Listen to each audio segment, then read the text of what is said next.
శ్రీమాత్రే నమః. శ్రీ గురుభ్యో నమః. నేచర్ని కంట్రోల్ చేయొచ్చండి. నేచర్ని యజ్ఞ సంకల్ప శక్తిని మంత్రక్షితల చేత ధారపోసే శక్తి ఒక ఋషికి మాత్రమే ఉన్నది, పురోహితులో కూడా లేదది. ఒక గుళ్ళకు వెళ్ళిన ఆశ్రమాలకు వెళ్ళినా కొంచెం ఫండింగ్ లాగిస్తుంటారు. సో అందుకు ఇలాంటి మాటలు వస్తాయా? లేదు, తప్పండి. వేరే దేశాలలో ఎక్కడ కూడా హోమాలు, యాగాలు, మంత్రాలు ఉండవు. కానీ మనతో పోలిస్తే వాళ్ళు సూపర్ డెవలప్డ్, ఇంకా చాలా ఫాస్ట్ ఫార్వర్డ్ టెక్నికల్ లైఫ్లో నడుస్తున్నారు కదా. మనం ఇన్ని పాటిస్తున్నా మనం ఎందుకు వెనుకబడుతున్నాం? డెవలప్టెడ్ అనుకున్న ప్రతి కంట్రీ కూడా ఇప్పుడు ఒక దాని గురించి ఆలోచన చేస్తుంది, బ్రతుకు గురించి. మీరు అంటున్నారు కదా టెక్నాలజీ అని. అవును, ప్రపంచ దేశాలన్నీ కూడా స్వేచ్ఛా వాయువుల కొరకు భారతదేశానికి వలస వస్తారు. ఇది భవిష్యత్తు. మీకున్న శక్తితో ఎన్ని సంవత్సరాలు మీరు ముందరికి చూడగలుగుతారు? చెప్పడం అవసరమా? అది ధర్మం కాదు. అంటే ఇప్పుడు మన ధర్మంలోనే ఇవి లేకుండా ఫ్లైట్లో కూర్చున్నప్పుడు కొన్ని గైడ్ లైన్స్ ఇస్తారు. ఎందుకు ఇస్తారు? జాగ్రత్తగా ఉండడానికి. జాగ్రత్త ఎందుకండి? మరి సైన్స్ గొప్పదైనప్పుడు అంటే జస్ట్ ఇంటిమేషన్ అంతే. ఇది కూడా అంతేనండి. అనుకుంటే అన్ని నమ్మకాలే, అనుకోకపోతే అన్ని మూఢనమ్మకాలే. కొన్ని కోట్ల సంవత్సరాల నుంచి వచ్చిన విశ్వాసాలని నిన్న మొన్న పుట్టిన నీ టెక్నాలజీని అడ్డం పెట్టుకొని అపనమ్మకం అంటే ఎట్లా? బ్లాక్ మ్యాజిక్ చేసి ఒక మనిషిని నిజంగా చంపేయచ్చా? మెంటల్గా disturb చేసేయచ్చా? Sure.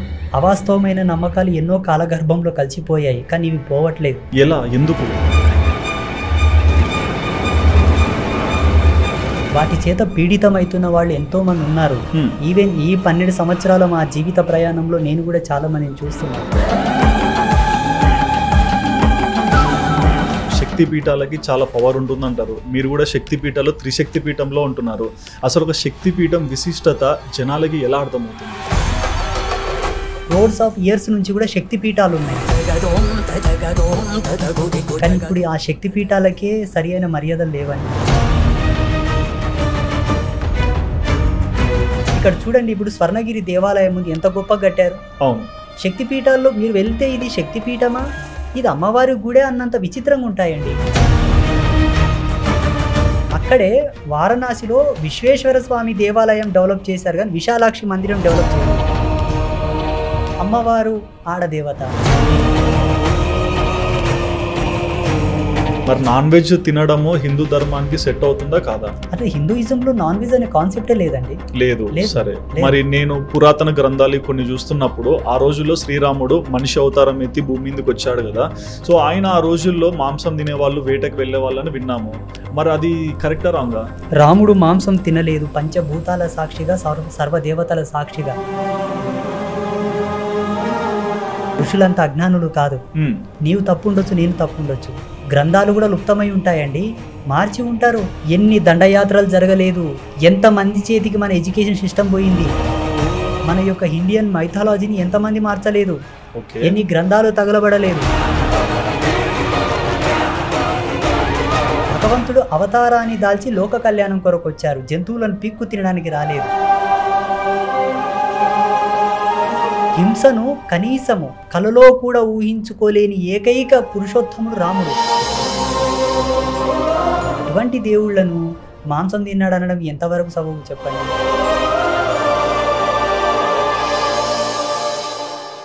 Hi viewers, welcome to Sudheer talks. నేను మీ హోస్ట్ సుధిరెడ్డి. ఇవాళ ఇంటర్వ్యూ చాలా ప్రత్యేకమని చెప్పుకోవచ్చు. రీసెంట్గా మనం శ్రీ శ్రీ శ్రీ పరశ్రీ స్వామి గారిని అయితే కలిసామండి. సో చాలా విషయాలు ఆయనతో చర్చించాక ఆ విషయాలన్నీ ఇంటర్వ్యూలోకి తీసుకొచ్చి మీ ముందర మాట్లాడాలని అయితే డిసైడ్ అయ్యాము. సో ఈ ఇంటర్వ్యూ చూసే ప్రతి ఒక్కరు కూడా చాలా ఇంపార్టెంట్. సో ఎక్కడ కూడా స్కిప్ చేయకుండా స్వామి గురించి అనేక విషయాలు ఇంటర్వ్యూలో మనం తెలుసుకోవచ్చు. సో ఇక లేట్ చేయకుండా మనకు ఎంతో ఇష్టమైన దైవం శ్రీ శ్రీ పరశ్రీ స్వామి గారికి హాయ్ చెప్పేద్దాం. నమస్తే స్వామి. శ్రీమాత్రే నమః. శ్రీ గురుభ్యో నమః. ఎలా ఉన్నారు? ఓకే. శ్రీ శ్రీ శ్రీ ఆదిత్య పరశ్రీ స్వామి, ఇన్ని స్త్రీలు ఎందుకు వచ్చాయి? అది గౌరవ సూచకం. సన్యాస పరంపరలో ఓకే సాధన సంపత్తిని బట్టి అవి ఇస్తారు, మేము తీసుకోం. అవును, మా గురువులు ఇచ్చారనమాట. ఓకే, కొందరికి ఒకటే స్త్రీ ఉంటుంది, కొందరికి 2 స్త్రీలు ఉంటారు. మాకు 3 స్త్రీలు ఎందుకు ఇచ్చారంటే ఆశ్రమ పరంపర విధి, మా మాన్యత, మా అనుష్ఠానంలో మేము కొన్ని గురువులకు అర్పిస్తాము. వారు మాకు ఇచ్చిన మంత్రదీక్ష యొక్క మహిమను వాళ్ళకు పునరావృతం చేసిస్తే వారు గౌరవవాచకంగా మాకు ఇస్తారన్నమాట. ఆశ్రమ ధర్మంలో వాళ్ళు ఇచ్చిన పట్టాభిషిక్తమైన నామం ఏది. ఓకే. పూర్వపు నామం వేరుంటుంది మరి. సన్యాసించిన తర్వాత పేర్లు మారుతాయి. అంటే మీ పూర్వనామం ఏమంటారు? జే ఆంజనేయులు. జే ఆంజనేయులు. ఆంజనేయులు. ఓకే. జే ఆంజనేయులు కాస్త ఈరోజు స్వామి అయ్యారు. చెప్పకూడదు, సన్యాసి పేరు చెప్పకూడదు, గోత్రం చెప్పకూడదు, ఇల్లు చెప్పకూడదు. చెప్తున్నాను. కానీ అంటే లైక్ మాకని కాదు, మిమ్మల్ని ఎక్కువగా లైక్ చేసే వాళ్ళు ఉంటారు, మీరు చెప్పే ప్రవచనాలు కానీ మంత్రాలు కానీ ఫాలో అయ్యే వాళ్ళు ఎంతో మంది ఇళ్లలో ఉంటారు. కానీ ముందు కొంచెం తెలిస్తే అది కూడా వాళ్ళకి అర్థమవుతుంది కదా అని. ఒకప్పుడు మీ ప్రయాణం ఎక్కడి నుంచి మొదలైంది? మా ఊరు బిజ్వారు గ్రామం, ఇప్పుడు నారాయణపేట జిల్లా అయింది. ఇంతకుముందు మహబూబ్ నగర్ ఉండే. ఓకే. నేను పుట్టింది అక్కడనే బిజ్వారంలో. అక్కడి నుంచే మహారాష్ట్ర వెళ్ళడం, అక్కడ మా గురువు గారి అనుగ్రహం కలగడం ఇంత దైవ ప్రసాదం అండి. ఓకే. అదొక అద్భుతం, ఒక మిస్టరీ అది. అండ్ ఈ స్పిరిచువల్లోకి వచ్చి ఎన్ని సంవత్సరాలు అవుతుంది? నేను 2008లో నాకు బాగా ఆధ్యాత్మిక వైపు ప్రయాణం స్టార్ట్ అయింది. 8-9 కంప్లీట్గా ఒక అంతర్మదనంలో ఉన్నాను, కన్ఫ్యూజన్లో ఉన్నాను. ఓకే. అంటే ఏంటి ఆ కన్ఫ్యూజన్? సృష్టిని ఒక విధమైనటువంటి కోణంలో ఊహించేవాడిని నేను. ఏదైనా ఒక ఇన్సిడెంట్ జరిగిందంటే ఇది ఈయనకి ఎందుకు జరగాలి, అవతల వ్యక్తి బాగున్నాడు, ఈయన ఎందుకు బాధపడుతున్నాడు అనే కోణంలో ఆలోచించేవాడిని. ఓకే. ప్రశ్న, పువ్వులు కాయకుండా పండ్లు ఎందుకు ముందు కాయకూడదు, పండ్లై పువ్వులు ఎందుకు కాకూడదు? అండ్ సెకండ్, సరే పువ్వులు అయినాయి, తర్వాత అవి ఒక పిందెగా మారి కాయగా మారి మళ్ళీ పళ్ళు అయ్యేది ఎందుకు, డైరెక్ట్ పళ్ళే కాయొచ్చు కదా అన్నట్టుగా ఆలోచన చేస్తుంటే రకరకాలుగా, అంటే ప్రకృతిని ప్రశ్నించే విధంగా ఆలోచిస్తుంటే, ప్రకృతిని ప్రశ్నిస్తూ కూడా అది పరమాత్మ వైపు ప్రశ్నగా వెళ్ళే విధంగా ఆలోచన చేస్తుంటే, రకరకాలుగా ఆలోచన చేస్తుంటే, ఇంకా దేవుడు ఏంటి, దేవుడు ఉన్నాడు, ఓకే, ఉన్న ఈ దేవుళ్ళలో గొప్ప వాళ్ళు ఎవరు? ఓకే. ఫస్ట్ ఎవరు పుట్టారు, ఎవరు పుట్టి ఎవరిని తయారు చేశారు? పుట్టిన వాళ్ళలో ఆడదేవతలు ఫస్ట్ పుట్టారా, మగ దేవతలు ఫస్ట్ పుట్టారా? ఇద్దరు పుట్టడానికి ఛాయిస్ లేదు. అవును. ఫస్టే ఒకటి నుంచే అనేకం అవుతున్నాయి. సైన్స్ థియరీ ఆధ్యాత్మికం ఒకటే, డిఫరెంట్ కాదు, చెప్పే కోణాలు వేరు కానీ ఒకటే.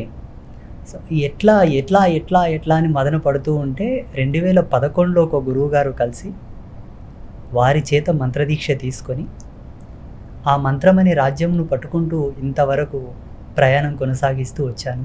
ఓకే. జగదంబ కృపతో చిన్న ఆశ్రమం ఏర్పాటు చేశాము బిజ్వారంలో, చూస్తున్నాం, చిన్నది. సో అక్కడికే నా అనుష్ఠాన విధిని, నా యొక్క వాక్కును అనుకోండి, నా దీక్ష నియమావళికి, నా సత్యవ్రతమునకు ఆకర్షితులైన వాళ్ళు ఎందరో పీఠానికి వచ్చి లబ్ధి పొందుతున్నారు. నడుస్తుంది అమ్మ అనుగ్రహంతో. ఇప్పుడు ప్రతి ఒక్క మనిషికి కూడా ఒక సందర్భాన్ని ఫేస్ చేశాక ఒక నిర్ణయం తీసుకుంటారు. మీరు కూడా లైఫ్లో ఏం చూసి బలంగా ఈ ఆధ్యాత్మికతో లేకుంటే స్పిరిచువల్లోకి రావాలని డిసైడ్ అయ్యారు? సామాజికంగా కొన్ని రుగ్మతలు చూడడం జరిగింది బై బర్త్ నుంచి. ఎటువంటి? నాకు ఊహ వచ్చినప్పటి నుంచి కూడా మా ఊళ్ళో కొంచెం అన్టచబిలిటీ ఎక్కువ ఉండే. అన్టచబిలిటీ ఉండే. సో అవి అప్పుడు చిన్న బాల్య దశలో చూసేవాడిని. మా నాయనమ్మ, మా తాత వాళ్ళు కూడా చెప్పేవాళ్ళు, వాళ్ళు ఫేస్ చేసిన సందర్భాలు. నాకు ఎక్కువ ఏంటో కానీ ప్రశ్నించే తత్వం ఎక్కువ ఉంది నాలో. మీరు? నాలో అదేంటో తెలీదు. మా పూర్వీకులు ఎవరైనా ఉన్నారో మరి పూర్వజన్మలు ఏంటో ప్రశ్నించే తత్వం ఉండేది నాలో. అప్పటి నుంచే ఆ ప్రేరణతో పెరుగుతూ ఉండేవాడిని. కొన్ని దశల్లో ఈ ఆధ్యాత్మికతలో కూడా కొన్ని ఉన్నాయి రుగ్మతలు, అవి చెప్పుకోకూడదు కానీ వాటి మీద బాగా కసి పుట్టింది నాకు. ఓకే. వీటితో పాటు పూర్వజన్మ సంస్కారము, మా గురువుల యొక్క కృప, మా పెద్దలు చేసిన పుణ్యం, నేను ఏ జన్మలో పుణ్యం చేసుకున్నాను, ఏ జన్మలా ఒక యోగిగా పరిణమిల్లి నా ద్వారా నా వాణిని ఒక 10 మందికి భగవంతుడు వినిపించి ఒక దూతగా ఎంచుకున్నాడంటే చాలా అదృష్టంగా భావిస్తాను నేను. ఓకే. అండ్ మీరు ఒకప్పుడు అంటే దేవుణ్ణి నమ్మేవాళ్ళు కాదు, తర్వాత మంత్రోపదేశం తీసుకొని ఈ స్పిరిచువాలిటీకి వచ్చారు కదా. నమ్ముతుంటే కానీ ప్రశ్నలు ఎక్కువ ఉండేవన్నారు కదా. ప్రశ్న అంటే ఇప్పుడు వాస్తవంగా జ్ఞానికి ఎక్కువ ప్రశ్నలు పుడతాయి, జ్ఞానికి ఎక్కువ ప్రశ్నలు పుడతాయి. అజ్ఞానికి కూడా ప్రశ్నలు పుడతాయి అనుకోండి, దానికి వాల్యూ ఉండదు. ప్రశ్నకు ఒక అర్థం ఉంటుంది, ఆ అర్థాన్ని మనకు పట్టుకుంటే జ్ఞానికి ఎక్కువ ప్రశ్నలు పుడతాయి. ఆయన శోధిస్తూ కొద్దీ ఇంకా ఆయనకు దొరుకుతూనే ఉంటాయి. జ్ఞానం ఒక చోట ఆగది కాదు. నేను మొదటి నుంచి కూడా పూజలు చేసేది, మొక్కేది. మాది చాలా ఆధ్యాత్మికమైన కుటుంబమే. పురాతనం నుంచి వచ్చింది ఆచారం, జనరేషన్స్ నుంచి. ఎల్లమ్మ తల్లి భక్తులు మా పూర్వీకులు. అవును. పూజలు అన్ని చేసేవాడిని, మొక్కేవాడిని. ఏంటంటే మా ఊళ్ళో ఒక చిన్న దేవాలయం, హనుమంతుని గుడి. ఆంజనేయ స్వామి దేవాలయంలోకి మా తాత వాళ్ళని రానిచ్చే వాళ్ళు కాదట. అది చెప్పేవాళ్ళు మాకు. ఓకే, మీరు చదువుకోవాలనైనా, మీరు చదువుకుంటేనే జ్ఞానం వైపు వస్తారు, పరివర్తనం చెందుతారు, మేము మోటు ఉన్నామని మమ్మల్ని గుళ్ళోకి రానియలేదని అట్లా చెప్పేవాళ్ళు. అక్కడి నుంచి బాగా మనసులో తట్టింది నాకు. సో మేమెందుకు ఇవన్నీ చేయకూడదు, ఆధ్యాత్మికంగా కూడా ఎందుకు ఉండకూడదని అప్పటి నుంచి నాలో దాహం ఉండేది. కాలము నా యొక్క మనస్సును, నా యొక్క తర్కాన్ని పసిగట్టి నాకు సపోర్ట్ చేయాలనుకుంది కాలం. వీడు పలానా ప్రదేశానికి వెళ్ళి పలానా గురువు చేత మంత్రదీక్ష పొంది మరలా ఇక్కడికి వచ్చి ఇక్కడి నుంచి జ్ఞానజ్యోతి వెలిగించాలి, ధర్మస్థాపన చేయాలని టైం నాకు సహకరించింది. దేవుడు నా మీద ప్రసన్నమయ్యాడు. అంతా అలా అల్లుకుపోయింది ఆట. సో ఇప్పుడు ఎన్నో సంవత్సరాల నుంచి ఆధ్యాత్మికంలో ఉన్నారు. మరి మీ ప్రశ్నలకి సమాధానం దొరికిందా, ఇంకా వెతుకుతున్నారా? మా గురువు గారు ఆ రోజే ఇచ్చేశారు. అంటే ప్రశ్న అనేది చెప్పడానికి బాగుంటుంది, కానీ సమాధానం చెప్పడం అనేది చాలా పెద్దగా ఉంటుంది. మరి మీరు ఒక స్వామి అయ్యాక ఎంతో మంది ఎన్నో రకాల ప్రశ్నలు అడుగుతుంటారు కదా, మీకు ఎలా అనిపిస్తుంటుంది? అంటే ఇన్ని రకాల డౌట్స్ ఎందుకు పెట్టుకుంటున్నారా, అట్లా ఫీల్ అవుతుంటారా? తెలిసిన వాళ్ళకు కూడా సందేహాలు ఉన్నాయి. ఇప్పుడు అడిగే వాళ్ళందరూ తెలియని వాళ్ళు అనుకోండి పాపం, కానీ తెలిసిన వాళ్ళకు కూడా సందేహాలు ఉన్నాయి. ఆ సందేహాలకు సమాధానాలు కూడా లేవు వాళ్ళతోటి. ఓకే, నేను చాలా మంది గురువులతో కూడా కొన్ని సందర్భాల్లో కుశల ప్రశ్నలు వేస్తూ ఉన్నప్పుడు ప్రశ్నకు తగు సమాధానం చెప్పక దాటి వేస్తారు వాళ్ళు. అప్పుడు అంతో ఇంతో జగదంబ మాకు కూడా కొంత తర్కం ఇచ్చింది కాబట్టి మేము అనుకునే వాళ్ళం, వీళ్ళకి తెలియదా, తెలిసి నటిస్తున్నారా, లేకపోతే వీళ్ళ వారకు ఆ సమాధానం అందలేదా అని కూడా ఆలోచిస్తూ ఉండేవాడిని. విభిన్నమైన భావాలు సమాజంలో ఎంతోమంది ఎన్నో రకరకాల ప్రశ్నలు. మా ఆశ్రమ ధర్మానికి, మా నిర్వాణమునకు అది అందనిదై ఉన్నా కూడా అడుగుతున్నారు. సన్యాసులకు కొన్ని మార్మికమైన ప్రశ్నలు వేయకూడదు, కానీ అడుగుతున్నారు. యాంకర్లు కూడా అడుగుతున్నారు. అంటే మేము అడిగేది వాళ్ళ తరపున అదే అడుగుతున్నారు. ఆశ్రమ ధర్మాన్ని పక్కన పెట్టి కూడా యోగ సంధాన కర్తృత్వానికి అనుగుణంగా బ్రతికితే కూడా దాన్ని పక్కన పెట్టి మరీ సమాధానాలు చెప్తున్నాం.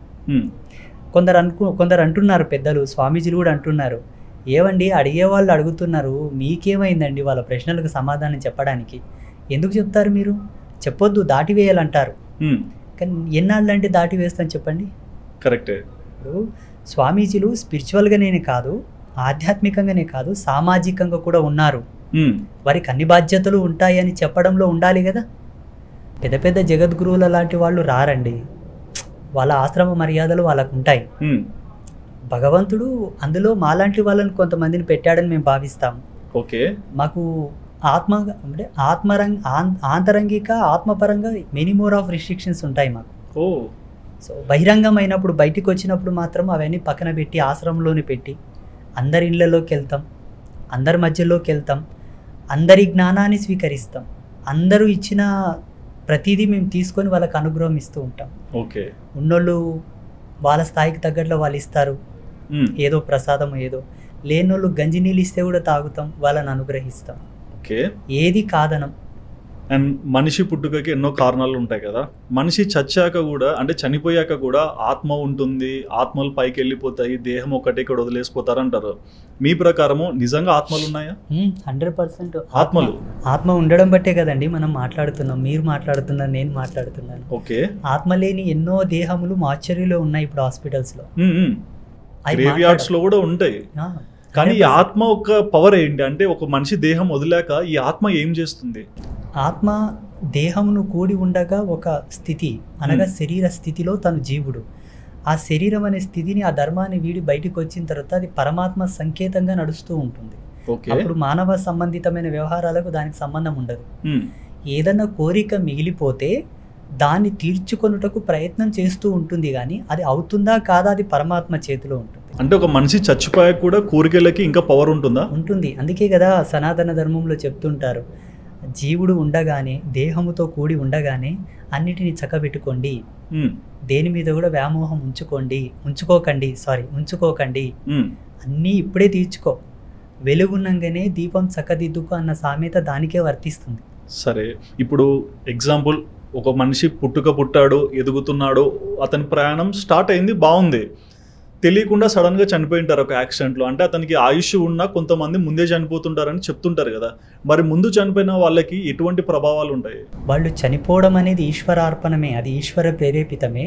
యాక్సిడెంటల్గా చనిపోయినా, నార్మల్ డెత్ అయినా, ఎలా అయినా అది భగవత్ ప్రేరేపితమే. ఓకే, రావడం పోవడం ఆయన చేతిలో ఉంటుంది, ఏది కూడా యాక్సిడెంటల్గా జరగదు. కర్మ విపాకాన్ని బట్టి పాప పంకిలములను ఆ యొక్క స్థితిని బట్టి ఆయన మరణిస్తూ ఉంటాడు, ఇది సత్యం. మన శరీరమునందు మనము జీవుడితో కూడి ఉండగా తగు పుణ్యములు గనక ఆచరిస్తే ఆ గండం తప్పిపోతుంది. అంటే అప్పుడు పూర్ణ ఆయుష్ను మనం అనుభవించవచ్చు. అవును, జీవుడు ఈ కాలచక్రంలో భ్రమిస్తూ, ఈ మాయా ప్రపంచంలో భ్రమిస్తూ అట్టి పుణ్యకార్యములు చేయక ఆ గండమునకు బలి అయి శరీరాన్ని వదిలి వెళ్ళిపోతుంటాడు. ఓకే, ఇది అసమర్థుల యొక్క లక్షణం. సమర్థుల లక్షణం ఏంటంటే సదాచార సంపన్నులై భగవత్ కృపను పొందుతారు, అట్టి పుణ్యకార్యములు ఆచరిస్తారు, భగవత్నామ సంకీర్తన చేత పొందవచ్చు, మంత్రశక్తితో పొందవచ్చు, జప తపాదులతో పొందవచ్చు, దాన ఫలముతో కూడా పొందవచ్చు, ఓకే, పాతివ్రత్య ధర్మంతో కూడా పొందవచ్చు.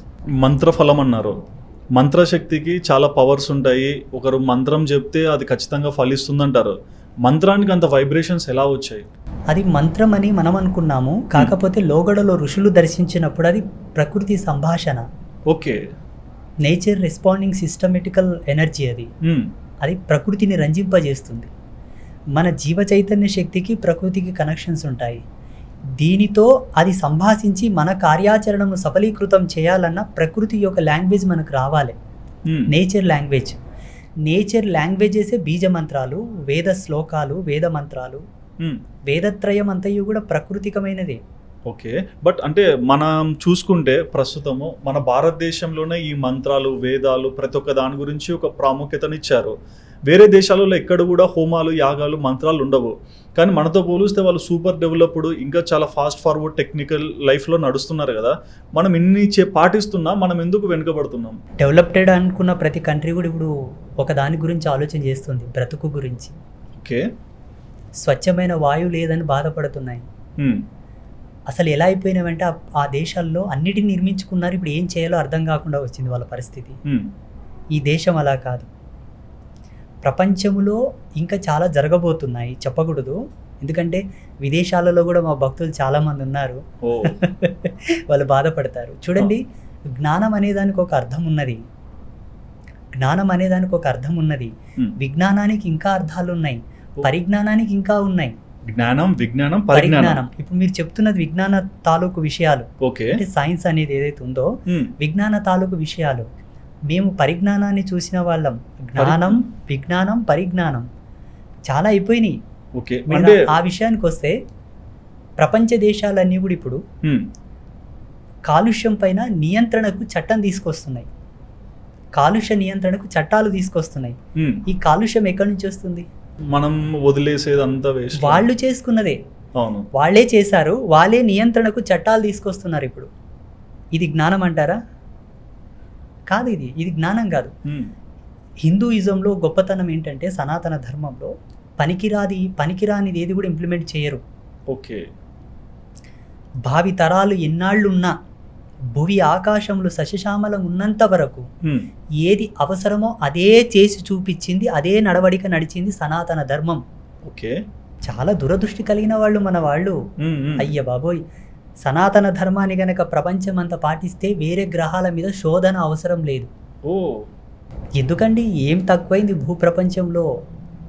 ఈ భూమి కన్నా అందమైన భూమి, అందమైనటువంటి వాతావరణ, ప్రతికూల సానుకూల పరిస్థితులు కలిగిన భూమి వేరొకటి లేదు ఖగోళంలో.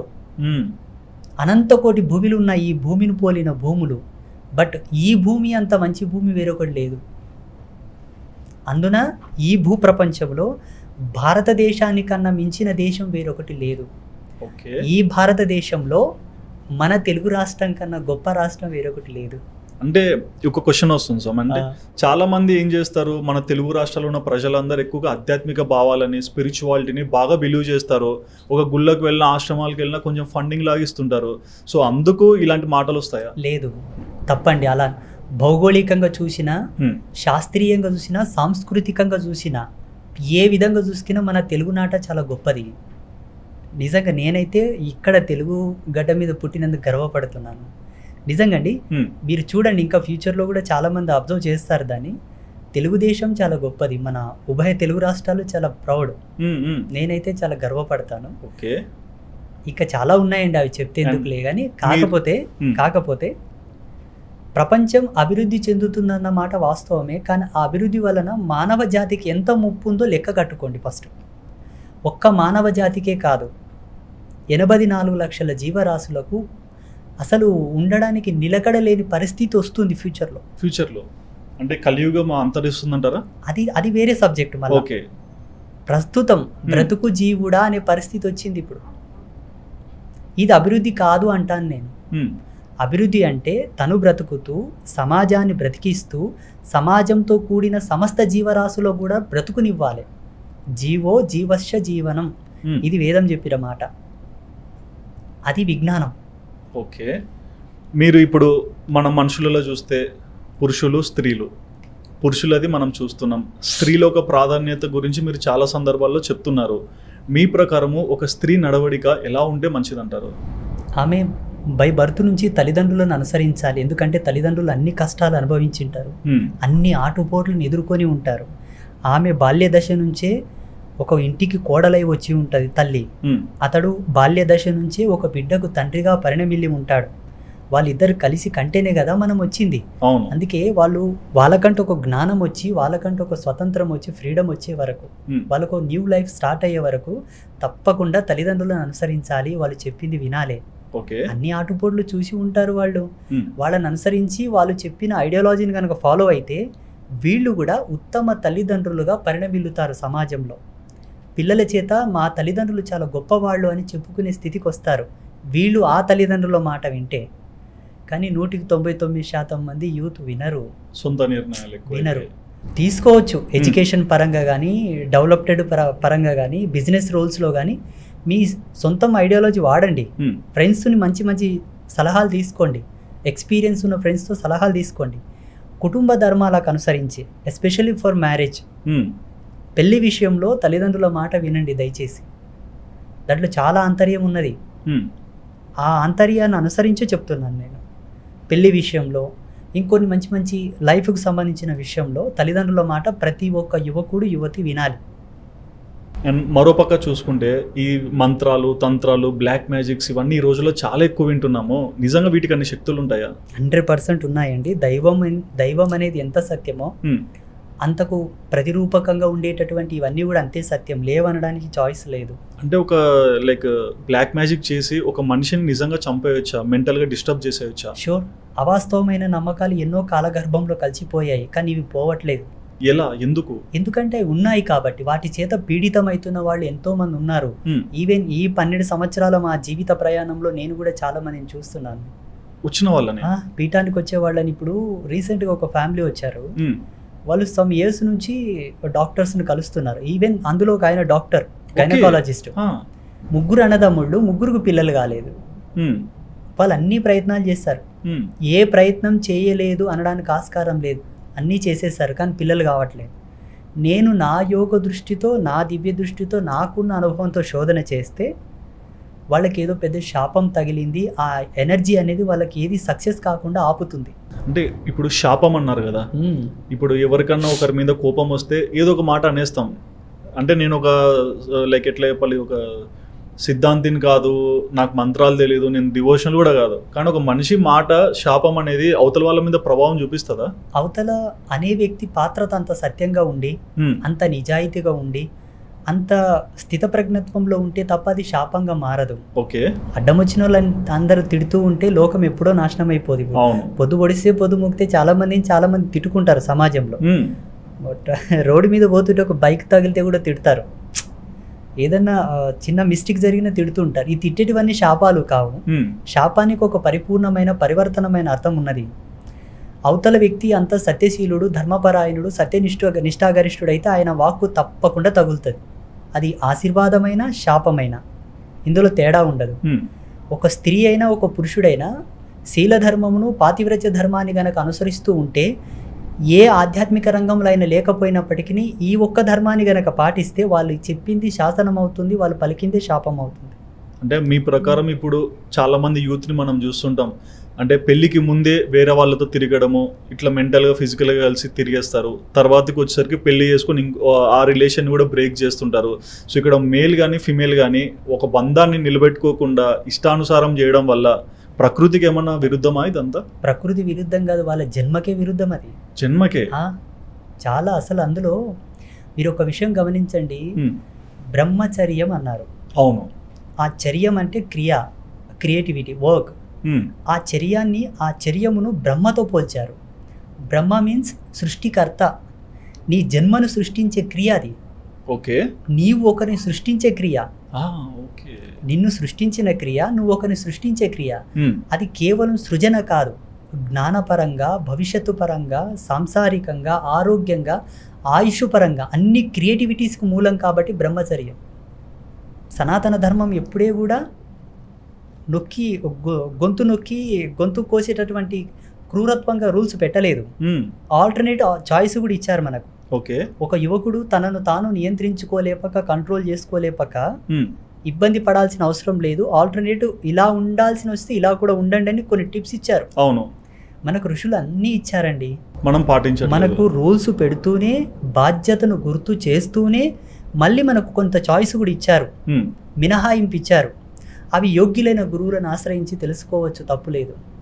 చాలా మంది యూత్ ఉంటారండి, వాళ్ళకు హాలిడేస్ ఉన్నప్పుడు మాలాంటి ఋషుల దగ్గరికి రావాలి, గురువుల దగ్గరికి రావాలి, పశ్చాత్తాపడాలి. అయ్యా మేము ఇన్నాళ్ళు తప్పు చేశామండి, ఇక ముందు మేము ఎలా బ్రతకాలి, మోటివేషన్ కావాలి. వాళ్ళు కానీ సమ్ కైండ్ ఆఫ్ నాలెడ్జ్ తీసుకోవాలి కదా.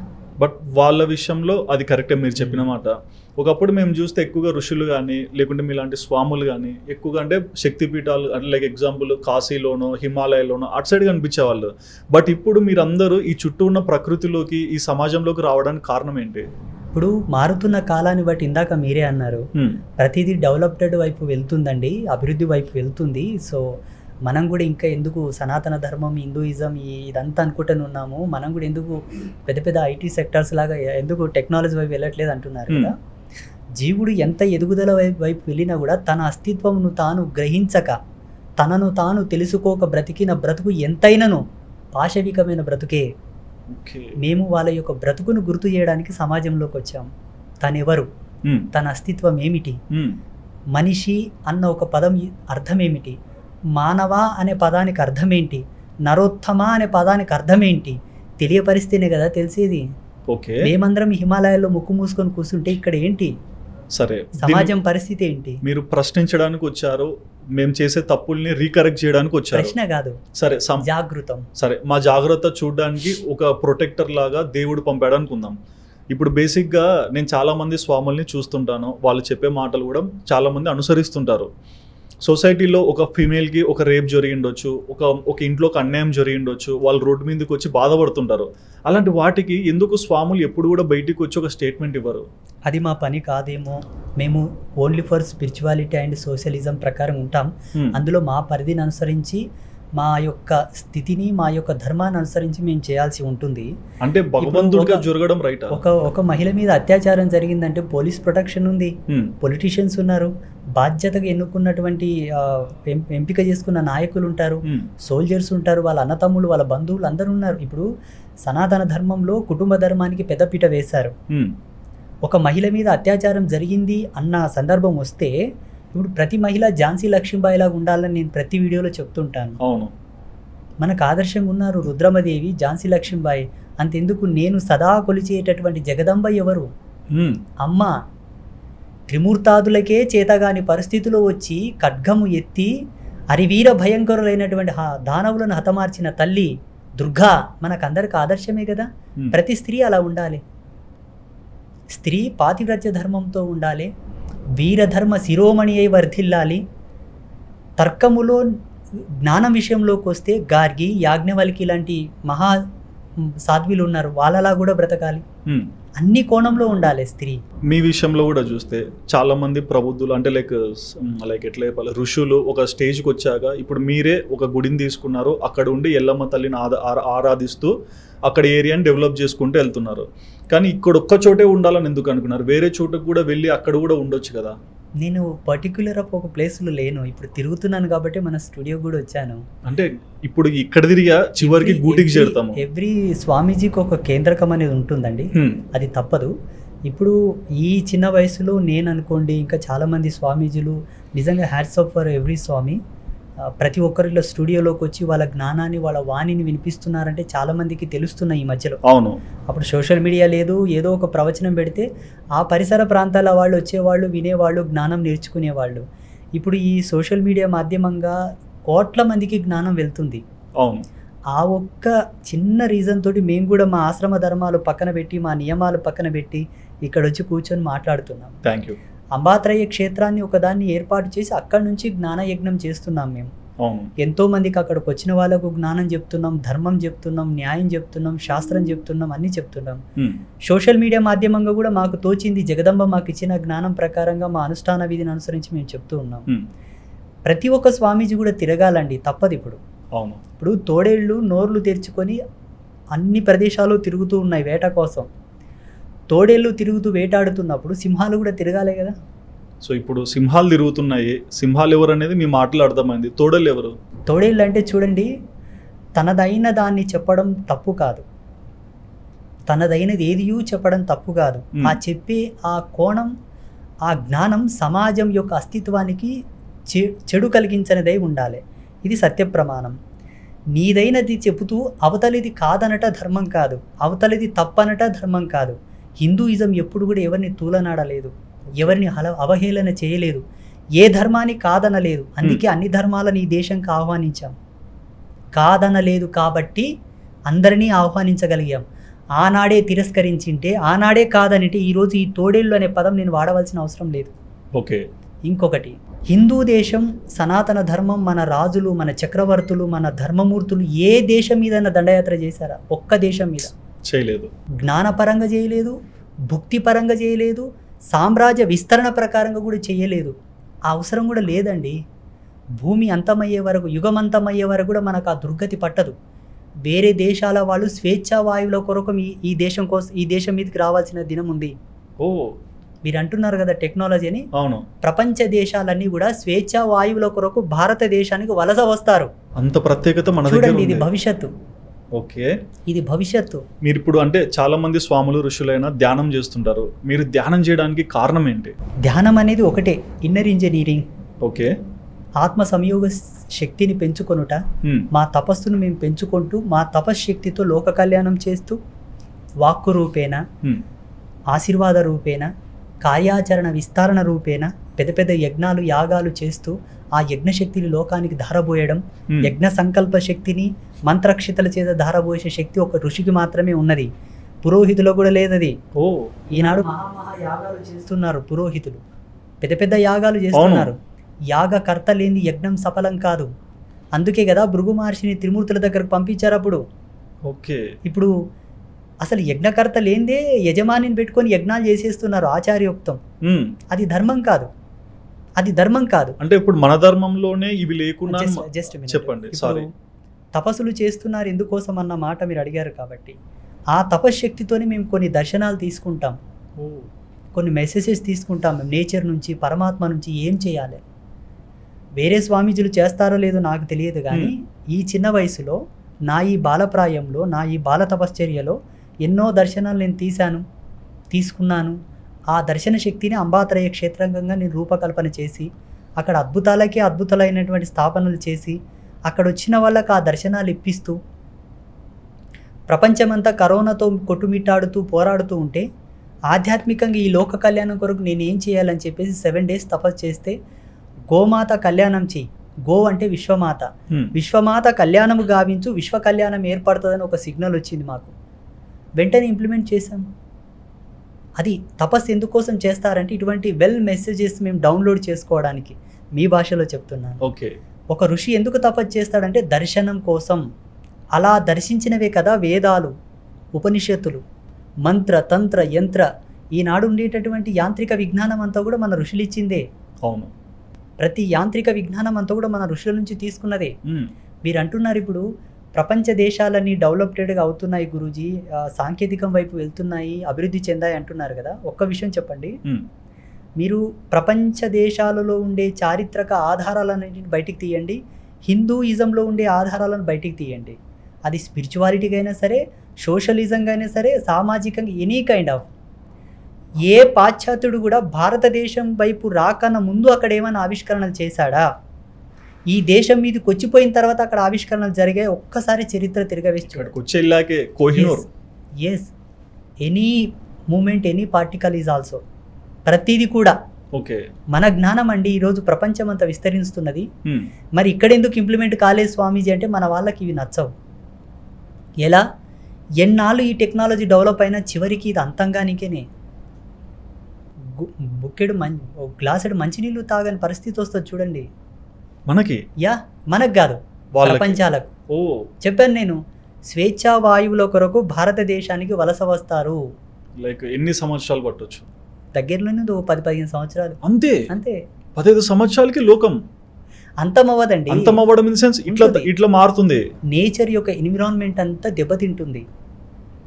ప్రకృతిలో ఎన్ని మార్పులు జరుగుతున్నాయి, ప్రకృతి ఏ విధంగా పరిణమిల్లుతున్నది అన్నది కూడా కనీసమైన విచక్షణ లేదు అక్కడ. మేము ప్రకృతితో సంభాషిస్తాము, ప్రకృతితో కలిసి బ్రతుకుతాము, ప్రకృతితో కలిసి సాధన చేస్తాం కాబట్టి మాకు అనుభవం ఉన్నది నేను చెప్తున్నాను.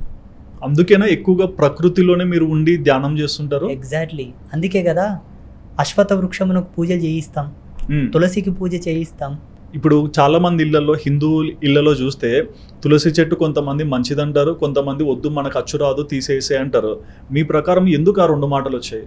తులసి మంచి చెడు పక్కన పెడితే తులసి ఇంటి దగ్గర ఉండడం అనేది మనిషి యొక్క జీవ చైతన్య శక్తికి అది ఎంతో ఉపయుక్తమైనది విత్ సైన్స్. ఓకే, వైజ్ఞానికమైన మూలకాలతో చూడాలి, నమ్మకాలు పక్కన పెడదాం.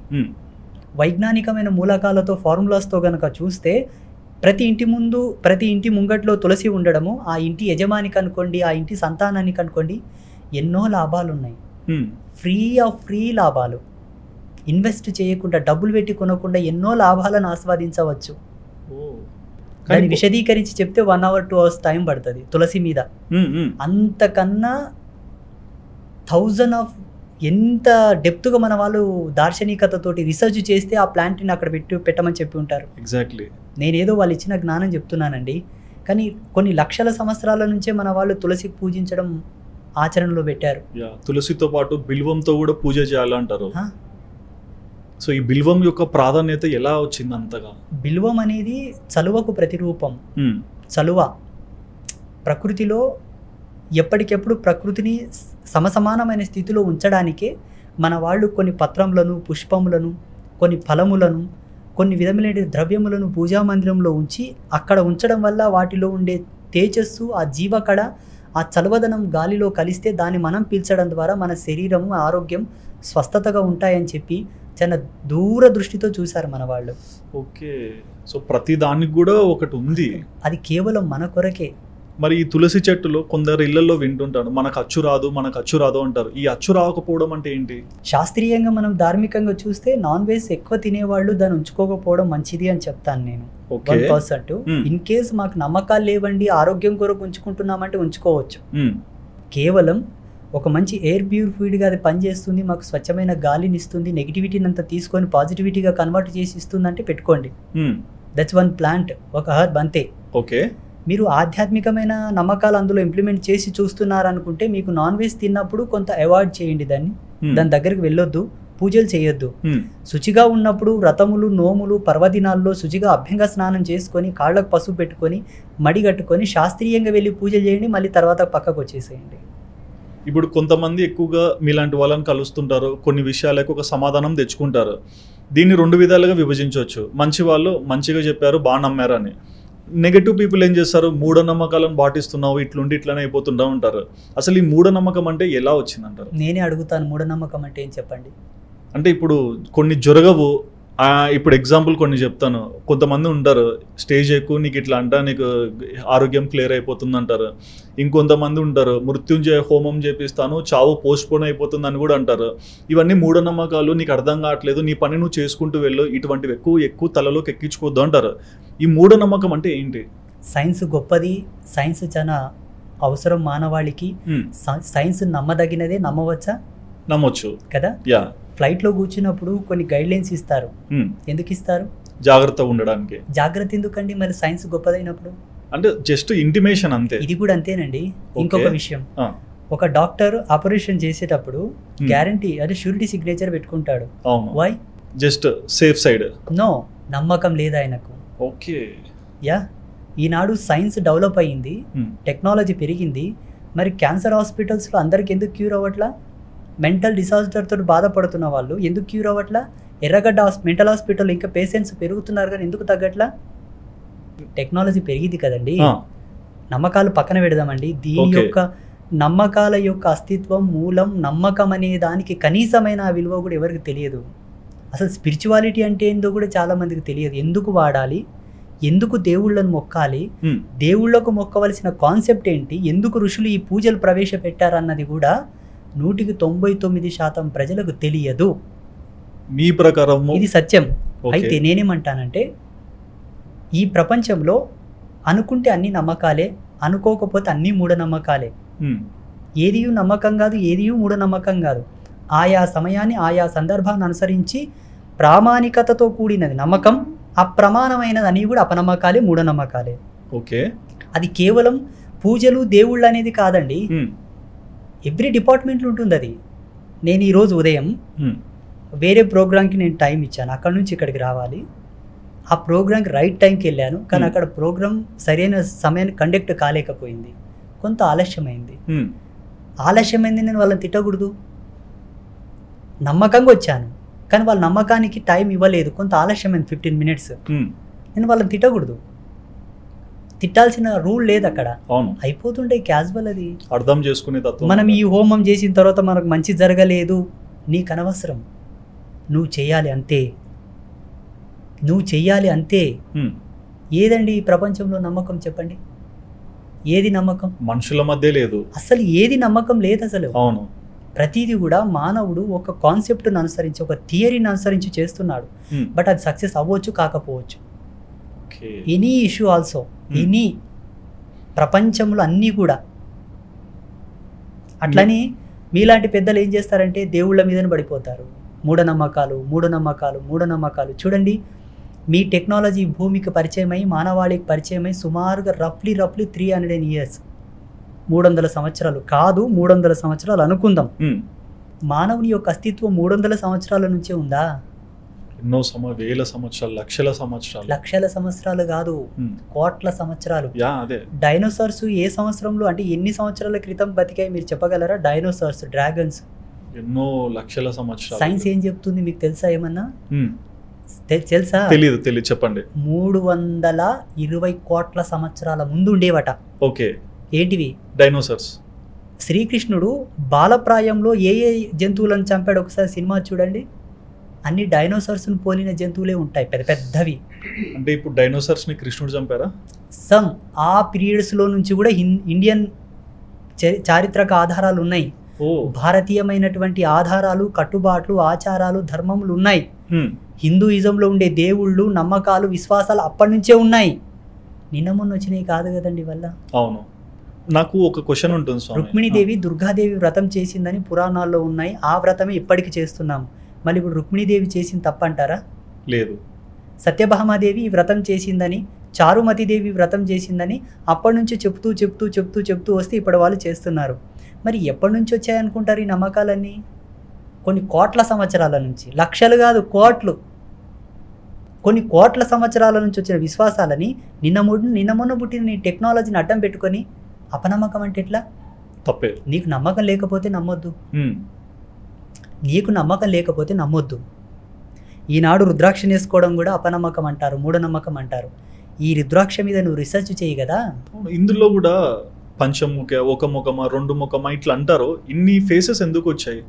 చాలా, దాంట్లో డిఫరెంట్ టైప్ ఆఫ్ థియరీస్ ఉన్నాయి, ఎనర్జీస్ ఉన్నాయి, ఎనర్జీ సీక్వెన్సెస్ ఆఫ్ పార్టికల్స్ ఉన్నాయి. చాలా పెద్ద సైన్స్ రుద్రాక్ష. ఓకే. ఇప్పుడున్న ఈ ల్యాబొరేటరీ లోపల దీన్ని స్కాన్ చేసి డిటెక్టివిటీ చేసేటటువంటి మెషిన్స్ లేవు. ఆత్మజ్ఞానంతో, జ్ఞానయోగంతో, మంత్రశక్తితో మాత్రమే వాటి లాభాలు చూడబడాలి, కొలవబడాలి. అనుభవంతో. మంత్రశక్తి అన్నారు. ఈ మంత్రశక్తి ఒక మనిషి తెచ్చుకోవాలంటే ఏం చేస్తే సాధ్యమవుతుంది?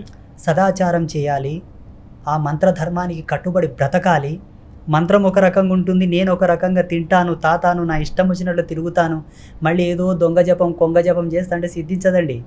మంత్రానికి పరిపూర్ణమైన ధర్మం ఉంటుంది. అట్టి ధర్మమును అనుసరించి చేస్తే తప్ప మంత్రం నీతో మాట్లాడదు, మంత్రం నీకు రిఫ్లెక్ట్ అవ్వదు, నీతో వశీభూతమై నీ పని చేయదు. ఓకే, ఇప్పుడు అవన్నీ ఆచరిస్తే మనం సెన్స్ అవుతుంటామా? అవన్నీ నేచర్ని కంట్రోల్ చేయొచ్చండి. నేచర్ని? ఏ అంటే నేచర్ని? యా, నేచరే కదా అన్నిటికన్నా పవర్ఫుల్. నేచర్ నుంచే కదా మనం వీటిని తీసింది. ఇప్పుడు ఒక ఔషధం ఒక మొక్క నుంచి వస్తుంది. అవును, ఆ మొక్కను నాటేది కూడా మనమే కదా. మనమే నాటిన మనం ఔషధ గుణాల కొరకు నాటుతున్నాం, దానికి జీవం ఇస్తున్నాం, మనం జీవం పొందుతున్నాం. అవునా కాదా? అవును కదా. ఇప్పుడు ఒక తమలపాకు తీగని నాటుతారు, తమలపాకుని సేవనం చేయనీకనే కదా. దాన్ని నాటి దాని నుండి ఔషధాన్ని స్వీకరిస్తున్నామా లేదా? ప్రకృతి నుంచి వచ్చేటటువంటి పర్యావరణ సిద్ధాంతాన్ని అనుసరించి వచ్చిన శబ్దార్థాలే మంత్రాలు. అక్కడి నుంచి వచ్చాయంటే దాన్ని మనం కంట్రోల్ చేయొచ్చనే కదా. ఇప్పుడు గుడిలో కూడా అలా అనుకుంటే చాలా మంది పూజలు చేస్తుంటారు, లైక్ బ్రాహ్మణులు కానీ ఎవరైనా కానీ పూజలు చేస్తుంటారు. అంటే ఇప్పుడు ఒక శివలింగం ఉంది, శివలింగం దగ్గర పూజలు చేస్తుంటారు. ఆ మంత్రాలు ఆ రాయికి రిఫ్లెక్ట్ అవుతుంటాయా? 100%. అసలు మంత్రాసులో ఉండే ఫ్రీక్వెన్సీ ఇంతవరకు కూడా ఎవరు అంత స్వాధ్యాయ సంపన్న స్థితి లోపల విశదీకరించలేకపోయారు. మన భారతీయ ఋషులు వాటిని గ్రహించి గుణించి గణించే తీసి రాసి పెట్టారు. ప్రతిదీ కూడా భావి తరాలకి వందాలే, వాళ్ళు లాభ పొందాలని చెప్పేసి. కాకపోతే మంత్రాన్ని కానీ వేదాసు యొక్క చాంటింగ్ని కానీ సరి అయిన ధర్మంలో పలకగలగాలి. వాటి ఉచ్చారణ ధర్మం, పలికే ధర్మం, వాటి యొక్క స్థితి, వాటి యొక్క ఆవరణ స్థితి అన్నీ తెలుసుకొని పలకగలిగితే ప్రతిదీ అద్భుతమే. ప్రతిదీ, ప్రతి శబ్దం, ప్రతి వాక్కు, ప్రతి వాణి, ప్రతి అక్షరం వజ్రపు పుటముల కన్నా కోటి రెట్లు ప్రభావితమైనటువంటివి మన మంత్రాలు, మన వేదాలు, మన శ్లోకాలు. ఓకే, జీవ చైతన్య తరంగాలని రిఫ్లెక్ట్ చేస్తాయండి. పౌర్ణమి రోజు కూడా శ్రీకృష్ణదేవరాయల కాలంలో కొన్ని వజ్రాల మీద పౌర్ణమి కాంతి పడితే దాని నుంచి పవర్స్ వస్తాయంటారు. సో అటువంటివి నమ్మొచ్చా? 100% నమ్మొచ్చు. ఇప్పటికీ ఉన్నాయి. ఇప్పుడు చెప్తే సోకాళ్ళు అందరికి పరిచయం ఉంటుంది. ఇప్పుడు కోహినూరు డైమండ్, అవును, కోహినూరు వజ్రం గురించి అది ఎంత విలువైందండి. దాని విలువను తెలుసుకునే కదా దోచుకెళ్లారు దొంగలు, మీరంటున్న దొంగలు. అంటే ఆ పౌర్ణమి రోజు రాత్రి ఆ విశిష్టత వస్తుంటుంది కదా, దానికి వచ్చే కిరణాల వల్ల వచ్చే ఎనర్జీ ఏంటి? అంటే ఏం ఎనర్జీస్ అవి రిఫ్లెక్ట్ చేస్తాయి? That's laser therapy and crystal therapy come. అయితే దానివల్ల ఏంటంటే మనిషి తన యొక్క స్థితి ఏదైతే ఓజస్సు ఉంటుందో, ప్రాథమికమైన జీవశక్తి తనలో ఉంటుందో దాన్ని డెవలప్ చేసుకొని డబల్ చేసుకోవచ్చు, త్రిబుల్ చేసుకోవచ్చు, ఫోర్బుల్ చేసుకోవచ్చు. సూపర్ న్యాచురల్ పవర్స్ వస్తాయి మనకు. జీవుడు తన యొక్క స్థితి కన్నా ఒక 100 రెట్లు ఎక్కువ శక్తిని సంపాదించుకోవచ్చు ఆ వజ్రం నుంచి. ఓకే, ఇప్పటి కూడా ప్యూర్ వజ్రాలు గనక మన శరీరం మీద ధరిస్తే, ప్యూర్ రత్నములను, మనులను, జాతి రత్నములను, ప్యూర్ మనులను గనక ఏదో ఒక వంకతో మన శరీరం మీద ఆభరణాలుగానో, కుండలాలుగానో, వేళ్లకు ముద్రికలుగానో, కడియాలలాగానో ఏదో ఒక విధంగా గనక మన శరీరం మీద ధరిస్తే మన యొక్క ఆరా సిస్టమ్ ఎప్పటికప్పుడు రీఫిల్టర్ అవుతూ ఉంటుంది. నెగిటివ్ మన దగ్గరికి రాదు. శరీరంలో ఉండేటువంటి ధాతు కణజాల శక్తి అంతా కూడా పారిశుద్ధ్యం అవుతుంది. బీపీ కానీ, పల్స్ రేట్ కానీ, హార్ట్ బీట్ కానీ అన్ని కంట్రోల్లో ఉంటాయి. ఓకే, అసలు ఆ కాలంలో దేవతలు ఏదో బంగారు ఆభరణాలు వేసుకున్నారు, బంగారు కిరీటాలు పెట్టుకున్నారని మనం అనుకుంటాం. అదొక స్పిరిచువల్ మోడ్లో చూస్తాం, కానీ అది స్పిరిచువాలిటీ పక్కన పెడదాం. Okay, that's totally science, total science. అది కెమికల్ రిఫ్లెక్ట్ అయ్యి రియాక్షన్ జరిగి శరీరాన్ని ఎప్పటికెప్పుడు క్రమబద్ధీకరిస్తూ, ఆత్మ చైతన్యాన్ని పెంపొందింపజేస్తూ, ఆయు ప్రమాణాన్ని పెంపొందింపజేస్తూ, పర్యావరణంలో జరిగే ఎన్నో వికృతమైనటువంటి చర్యల నుంచి మనల్ని కాపాడుతూ, గాలి కాలుష్యం నుంచి, ధూళి కాలుష్యం నుంచి, ఆహార కాలుష్యం నుంచి, చర్య కాలుష్యం నుంచి, తాకరాని వాళ్ళని తాకుతూ ఉంటాం, తాకరాని సందర్భంలో తాకుతూ ఉంటాం. తద్వారా ఎంతో బ్యాక్టీరియా ఫార్మింగ్ అవుతూ ఉంటుంది శరీరం మీద. అవి కొంచెం కొంచెం కొంచెం కొంచెం శరీరంలో ప్రవేశించి గూడు కట్టుకొని పెద్దగా ప్రబలుతాయి. మన శరీరం మీద బంగారు, వెండి, కాపర్, ప్యూర్ మనులు, రత్నాలు ఉంటే మనకు ఆ బెడద ఉండదండి. ఈ హాస్పిటల్స్ ఇంతగానం పెరగవు అసలు. సో అందుకేనా మీరు ఇవన్నీ ధరించారు?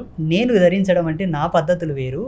ఓకే, ప్రతి మహిళ, ప్రతి పురుషుడు తప్పకుండా సనాతన ధర్మంలో దేవీ దేవతల యొక్క ఆభూషణములు, ఆ ధారణ, ధరించే పద్ధతి, ఆ కట్టు బొట్టు అంతా కూడా శరీరం యొక్క పరివర్తనము, ఆత్మ పరివర్తనము, జన్మ పరివర్తనము, భావి తరాలకు నీ జీవితం బంగారు బాసటగా నిలబడాలనే ఏర్పాటు చేశారు. అవి ఏవో పిచ్చెకి తగిలించుకున్నటువంటివి కావు అవి.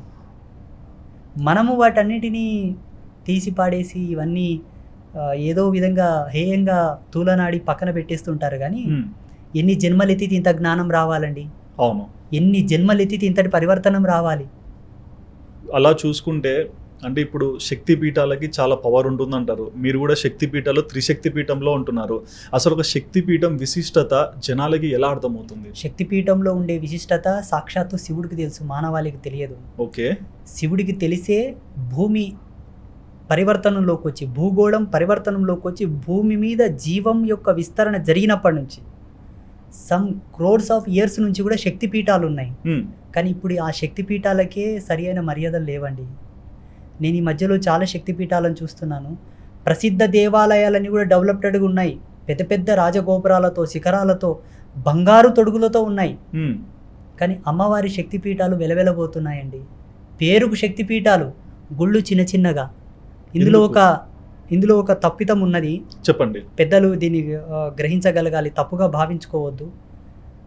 మత పరంపర ప్రాతిపదికమైన గుళ్ళను డెవలప్ చేసుకుంటూ వెళ్ళారు, కానీ దైవం యొక్క విశ్వాసం మీద ఎవరు డెవలప్ చేయలేకపోయారని నేను అనుకుంటున్నాను. ఇప్పుడు శైవ మత పరంపరకు చెందిన పెద్దలందరూ కూడా శివాలయాలు డెవలప్ చేశారు. వైష్ణవ మత పరంపరకు సంబంధించిన వాళ్ళందరూ విష్ణు ఆలయాలను డెవలప్ చేసుకుంటూ వెళ్ళారు. అమ్మవారి యొక్క శక్తి పీఠాలను ఎవరు పట్టించుకోలేదు అని నేను అంటున్నాను. ఇప్పుడు ఒక దేవీదాసుడిగా, అమ్మవారి భక్తుడిగా. అంటే మీరు ఎంతో బాధపడకుంటే ఆ మాట రాదు కదా? బాధ కాదండి, అసలు శక్తి పీఠాలకు వెళ్తే అక్కడ అమ్మవారు ఎలా ఉన్నారు, ఆ గుడి ఎలా ఉంది, నిన్న మొన్న కట్టిన ఇక్కడ చూడండి. ఇప్పుడు స్వర్ణగిరి దేవాలయం ఉంది, ఎంత గొప్పగా కట్టారు. అవును, ఎంత గొప్పగా కట్టారు. శక్తి పీఠాల్లో మీరు వెళ్తే ఇది శక్తి పీఠమా, ఇది అమ్మవారి గుడే అన్నంత విచిత్రంగా ఉంటాయండి. అంటే కారణం ఏంటంటే అనకూడదు, తప్పు చూడకూడదు. యోగ ధర్మంలో తప్పు లేదు, భేదం లేదు, కానీ అనవలసిన సందర్భం ఇది. చెప్పండి. ఏంటంటే అమ్మవారు ఆడదేవత అనుకున్నారేమో, ఆడదేవతలు ఆధిక్యం కూడా ఇక్కడ కనబడుతుంది అని నేను అనుకుంటాను. సెకండ్ ఏంటంటే మేము శైవులం కదా, మా శివుని గుళ్ళు గొప్పగా ఉంటే చాలు. అక్కడే వారణాసిలో విశ్వేశ్వర స్వామి దేవాలయం డెవలప్ చేశారు, కానీ విశాలాక్షి మందిరం డెవలప్ చేయలేదు. ఇలా చాలా శక్తిపీఠాలు వెలువెలబోతున్నాయి. కానీ శక్తిపీఠాన్ని మనం బాగా, అంటే ఇప్పుడు ప్రతి ఒక్కరికి వాళ్ళ ఇంటిని బాగా చూసుకోవాలని ఉంటుంది. అలాగే శక్తిపీఠం కూడా మన భూమి మీద ఒక ఇల్లు అనుకోండి. ఈ శక్తిపీఠాన్ని మనం గౌరవించి సాంప్రదాయాలను పాటిస్తే ఎటువంటి రిఫ్లెక్షన్ ఈ సొసైటీకి వస్తుంది? సొసైటీకి కాదండి, భూమి యొక్క భ్రమణ శక్తిని, భూగ్రహం యొక్క పరిభ్రమణ శక్తిని అనుసరించే శక్తిపీఠాలు ఉన్నాయి. శక్తి పీఠం ఈ రెండిటిలోనే మూలార్థం ఉన్నది చూడండి. ఇక్కడ జగదంబ యొక్క అంశాలు వచ్చినటువంటి 18 శక్తిపీఠాలే కాక భారతదేశం అంతా కూడా 108 శక్తిపీఠాలు ఉన్నాయి. 18 ప్రధానం, ఉపం 52, పరి ఉపం 108, 3 శాఖలుగా శక్తిపీఠాలు ఉన్నాయి. 3 శాఖలుగా ఉన్న శక్తిపీఠాలన్నీ కూడా భూమి యొక్క స్థితిని, అస్తిత్వాన్ని కంట్రోల్ చేసే సిస్టమేటికల్ ఎనర్జీస్. అవి భూమినే కంట్రోల్ చేస్తున్నాయి అవి. కానీ అట్టి దేవాలయాలకి ఇప్పుడు శోభ లేదు, డెవలప్ లేదు అక్కడ. కానీ జగదంబ మా యందుండి మమ్మల్ని ప్రసన్నంగా చూసి మాకంటూ ఒక హక్కుని కల్పిస్తే తప్పకుండా ప్రతి శక్తిపీఠాన్ని నేను డెవలప్ చేసి చూపిస్తాను. గ్రేట్. నా మనసులో ఉంది అది. నైస్. నేను వదలను. నేను అవసరం అనుకుంటే కేంద్రం వరకు కూడా ఒక లెటర్ ఇచ్చి కేంద్రంని సంప్రదించైనా సరే ఒక హక్కుగా దాన్ని తీసుకొని ప్రతి శక్తిపీఠాన్ని గగనతలమును తాకేటటువంటి పెద్ద పెద్ద రాజగోపురాలు కట్టి కృష్ణశిలల చేత ప్రతి శక్తిపీఠాన్ని కట్టించి చూపిస్తాను నేను. నైస్. బట్ మీరు ఈ సొసైటీలో ఒక ప్రత్యేకమైన వ్యక్తి అంటే స్వామిలాగా ఫీల్ అవుతుంటారా? నేను ఒక మనిషిని, నేను ఈ రూపం ఎత్తాను, నా పని ఇది, నా కర్తవ్యాన్ని చేస్తున్నా అనుకుంటారా? స్వామీజీ అనే ఫీలింగ్ కేవలం ఆయన సత్యనిష్టపై, ధర్మ పరివర్తనంపై, ఆయన యొక్క అనుష్ఠాన విధిపైనే ఆధారపడి ఉంటుందండి. తను డిక్లేర్ చేసుకోవడానికి రాదు. గురువు ఇచ్చిన మంత్రాన్ని సరిగ్గా పాటిస్తున్నావా, చేస్తున్నావా లేదా, గురువు చెప్పిన ధర్మాన్ని అనుసరిస్తున్నావా, వదిలివేశావా, పీఠ పరంపరకు కట్టుబడి ఉన్నావా లేదా, నీవు నమ్మిన దైవంకు సరి అయిన దిశలో నువ్వు నడుస్తున్నావా లేదా, అది ఆయన యొక్క మార్మికమైనటువంటి రహస్యం, మార్మిక శోధన, తపస్సు. సమాజంలోకి వస్తే తను సమాజంలో ఒకడిగానే ఉండాలి, తప్పదు. లేదంటే ఎక్కడో హిమాలయస్లో కూర్చొని జపం తపం చేసుకోండి. అప్పుడు నేను ఎవరు డిస్టర్బ్ చేయరు, నీవెవరికి సంబంధం ఉండదు, నీకు ఎవరు సంబంధం ఉండదు. ఒక స్ట్రైట్ క్వశ్చన్ స్వామి, ప్రతి జీవికి కూడా కోరికలు వస్తుంటాయి. అండ్ అంటే ఆశ పుడుతుంటుంది ప్రతి ఒక్క దాని మీద కూడా, అది ఉంటే బాగుండు, ఇది తింటే బాగుండు, ఈ బట్టలు వేసుకుంటే బాగుండు, ఇలాంటి అన్ని లోపల వస్తుంటాయి కదా. మీరు ఈ స్వామి అవతారం తీసుకున్నాక మీకు ఎన్నో కోరికలు వస్తుంటాయి, మరి మీరు వాటన్నిటిని ఎలా కంట్రోల్ చేయగలుగుతారు? మాకు ఏ కోరికలు రావు, ఏ కోరికలు వస్తాయి చెప్పండి? ఏముండదు, మీకు ఉండే కోరిక ఏంటి? లోక కళ్యాణమే, సమాజాన్ని క్రమబద్ధీకరించాలి, ధర్మాన్ని ఉంది, ధర్మం ఎక్కడ పోలేదు, ధర్మం ఎక్కడ పోదు, ధర్మం పోతే భూమి పోతుంది. ఎగ్జాక్ట్లీ, ధర్మం ఉంది, ఉన్న ధర్మాన్ని మారుస్తున్నారు, ఉన్న ధర్మాన్ని తప్పుదావు పట్టిస్తున్నారు, ఉన్న ధర్మాన్ని క్రోడీకరించి వాళ్ళ యొక్క సెల్ఫ్ మైండ్ని ఇంప్లిమెంట్ చేస్తున్నారు. వాస్తవికతను చెప్పాలి, సత్య ధర్మాన్ని పరిచయం చేయాలన్నది మా సంకల్పం. ఓకే, అది ఆ కోవలో మేము ఆలోచిస్తూ ఉంటాం, ఆ కోవలోనే మాకు ఆలోచనలు కూడా వస్తూ ఉంటాయి. ఇప్పుడు సుధీర్ రెడ్డి నేను చూస్తున్నాను కాబట్టి సుధీర్ రెడ్డి యొక్క శరీరం నాకు కనబడుతున్నది, పక్కలున్న యాంకర్ నాకు కనబడడు. మేము ఆ కోణంలో తార్కిస్తూ ఉంటాం కాబట్టి వేరే కోణం మాకు అవసరం లేదు కదా, ఆ ఆలోచన కూడా మాకు రాదు కదా. ఎంతసేపున లోక కళ్యాణం, ప్రజల యొక్క హితము, క్షేమము, సమాజ శ్రేష్టత్వం, ప్రకృతి యొక్క సంరక్షణ. నేను ఎక్కువ ఎస్పెషల్లీ శ్రీ శ్రీ ఆదిత్య పరాశ్రీ స్వామి అనే నేను పర్యావరణ సిద్ధాంతం గురించి ఎక్కువ ఆలోచన చేస్తుంటాను.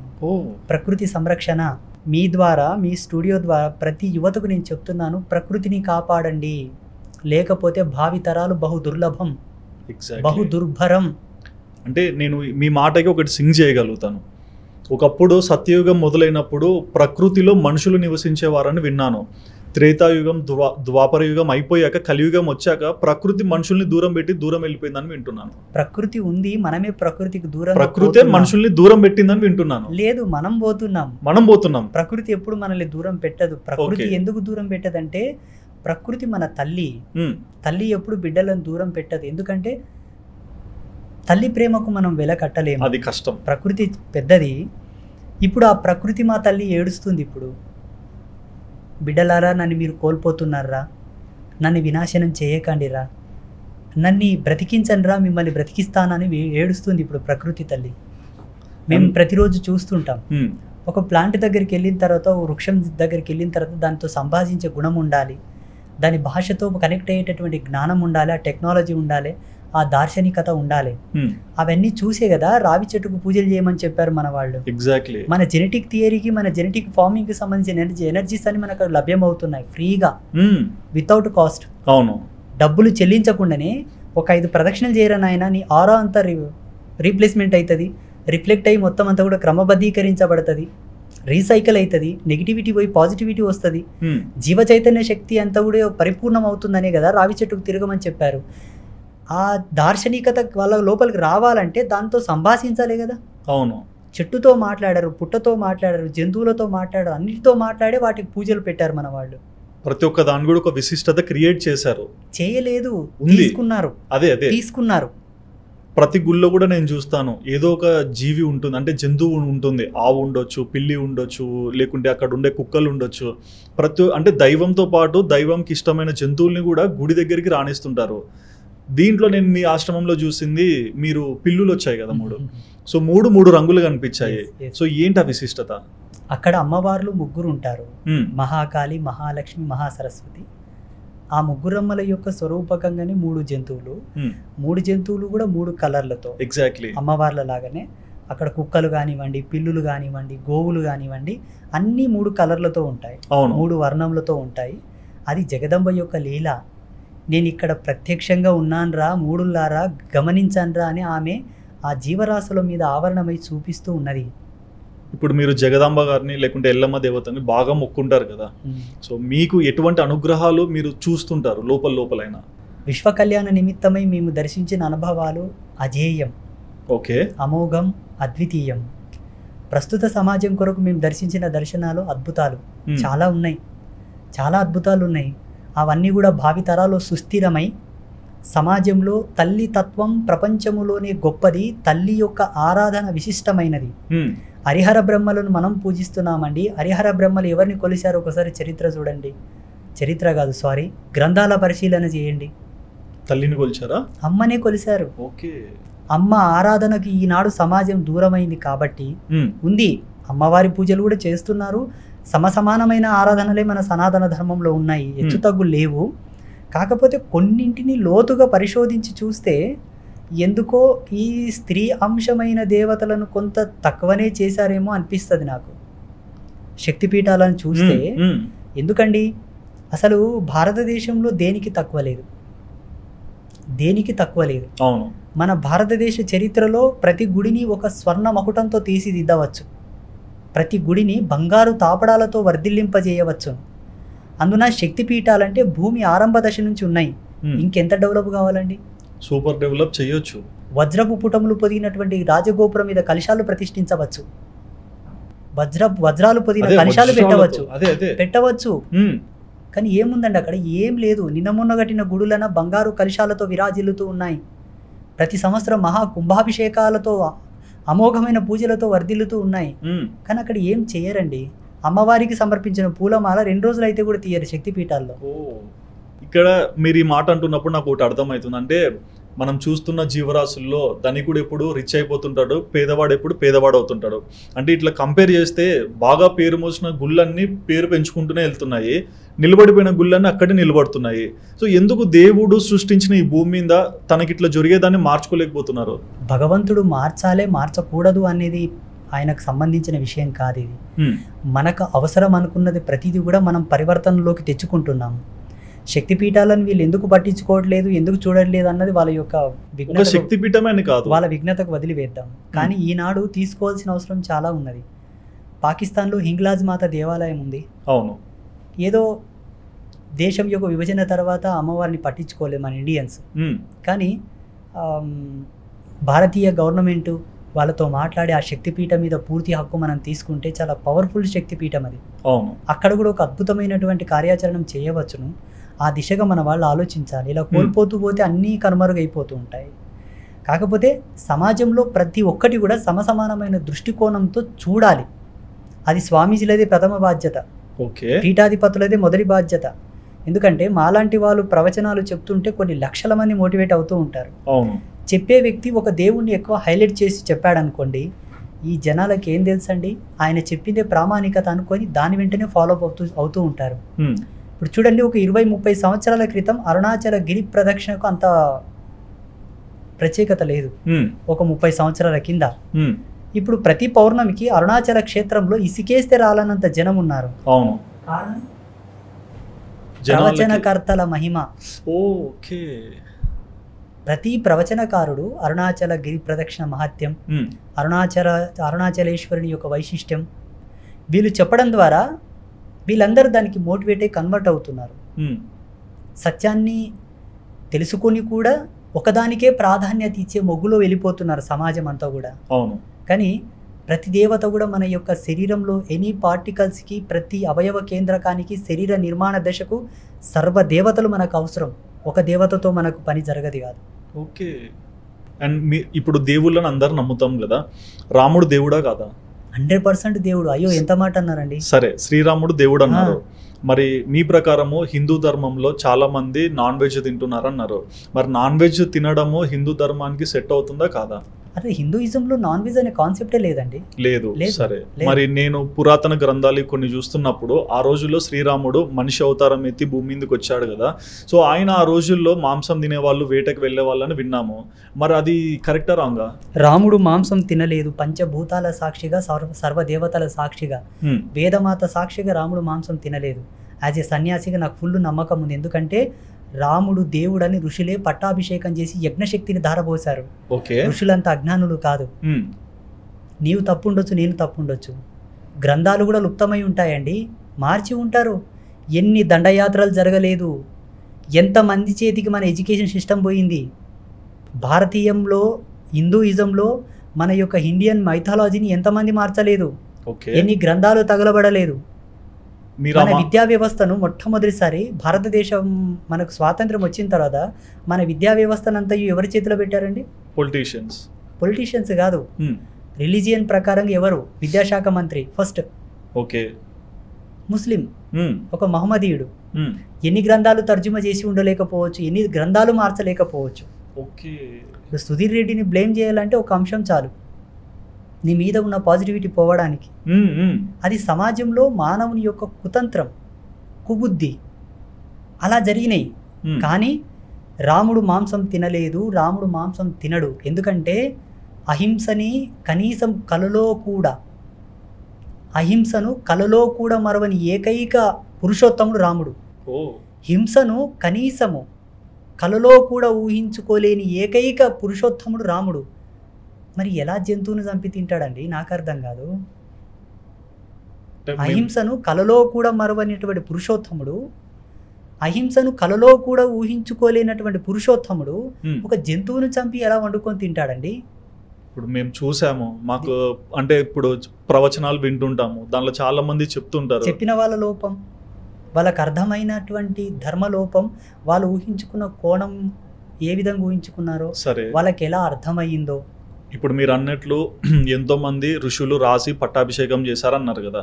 ఇప్పుడు అలాగే చూసుకుంటే లైక్ వీరబ్రహ్మేంద్ర స్వామి గారు భవిష్యత్తు ఎలా ఉండబోతుంది, ఎప్పుడు ఈ భూమి అంతరించబోతుంది అని చెప్పేసి కాలపత్ర గ్రంథాలన్నీ రచించారు ఆయన. మరి భవిష్యత్తును ఆ రోజుల్లో ఆయన ముందెట్లా చూడగలిగారు? అదే కదా తపస్సు అంటే. మీరు ఆరంభంలో అడిగారు, మీరు తపస్సు ఎందుకు చేస్తారండి? ఎగ్జాక్ట్లీ అదే తపస్సు ఎందుకు చేస్తారని అడిగారు కదా. అవును. జ్ఞానాన్ని అద్వితీయమైన స్థితిలో తీసుకెళ్లి పరమాత్మతో లయించి మాట్లాడి నేచర్తో సంభాషించడానికే తపస్సు అవసరం. ఎనీ పర్సన్, ఎవరైనా సరే భూప్రపంచంలో మానవుడు నేచర్ని అర్థం చేసుకోవాలంటే రీసెర్చ్లు కాదండి, తపస్సు కావాలి, స్పిరిచువల్ రీసెర్చ్ కావాలి. నేచర్ని అర్థం చేసుకోవాలంటే ఇది ఫస్ట్ పాయింట్ మన జన్మలో, మానవ జన్మలో.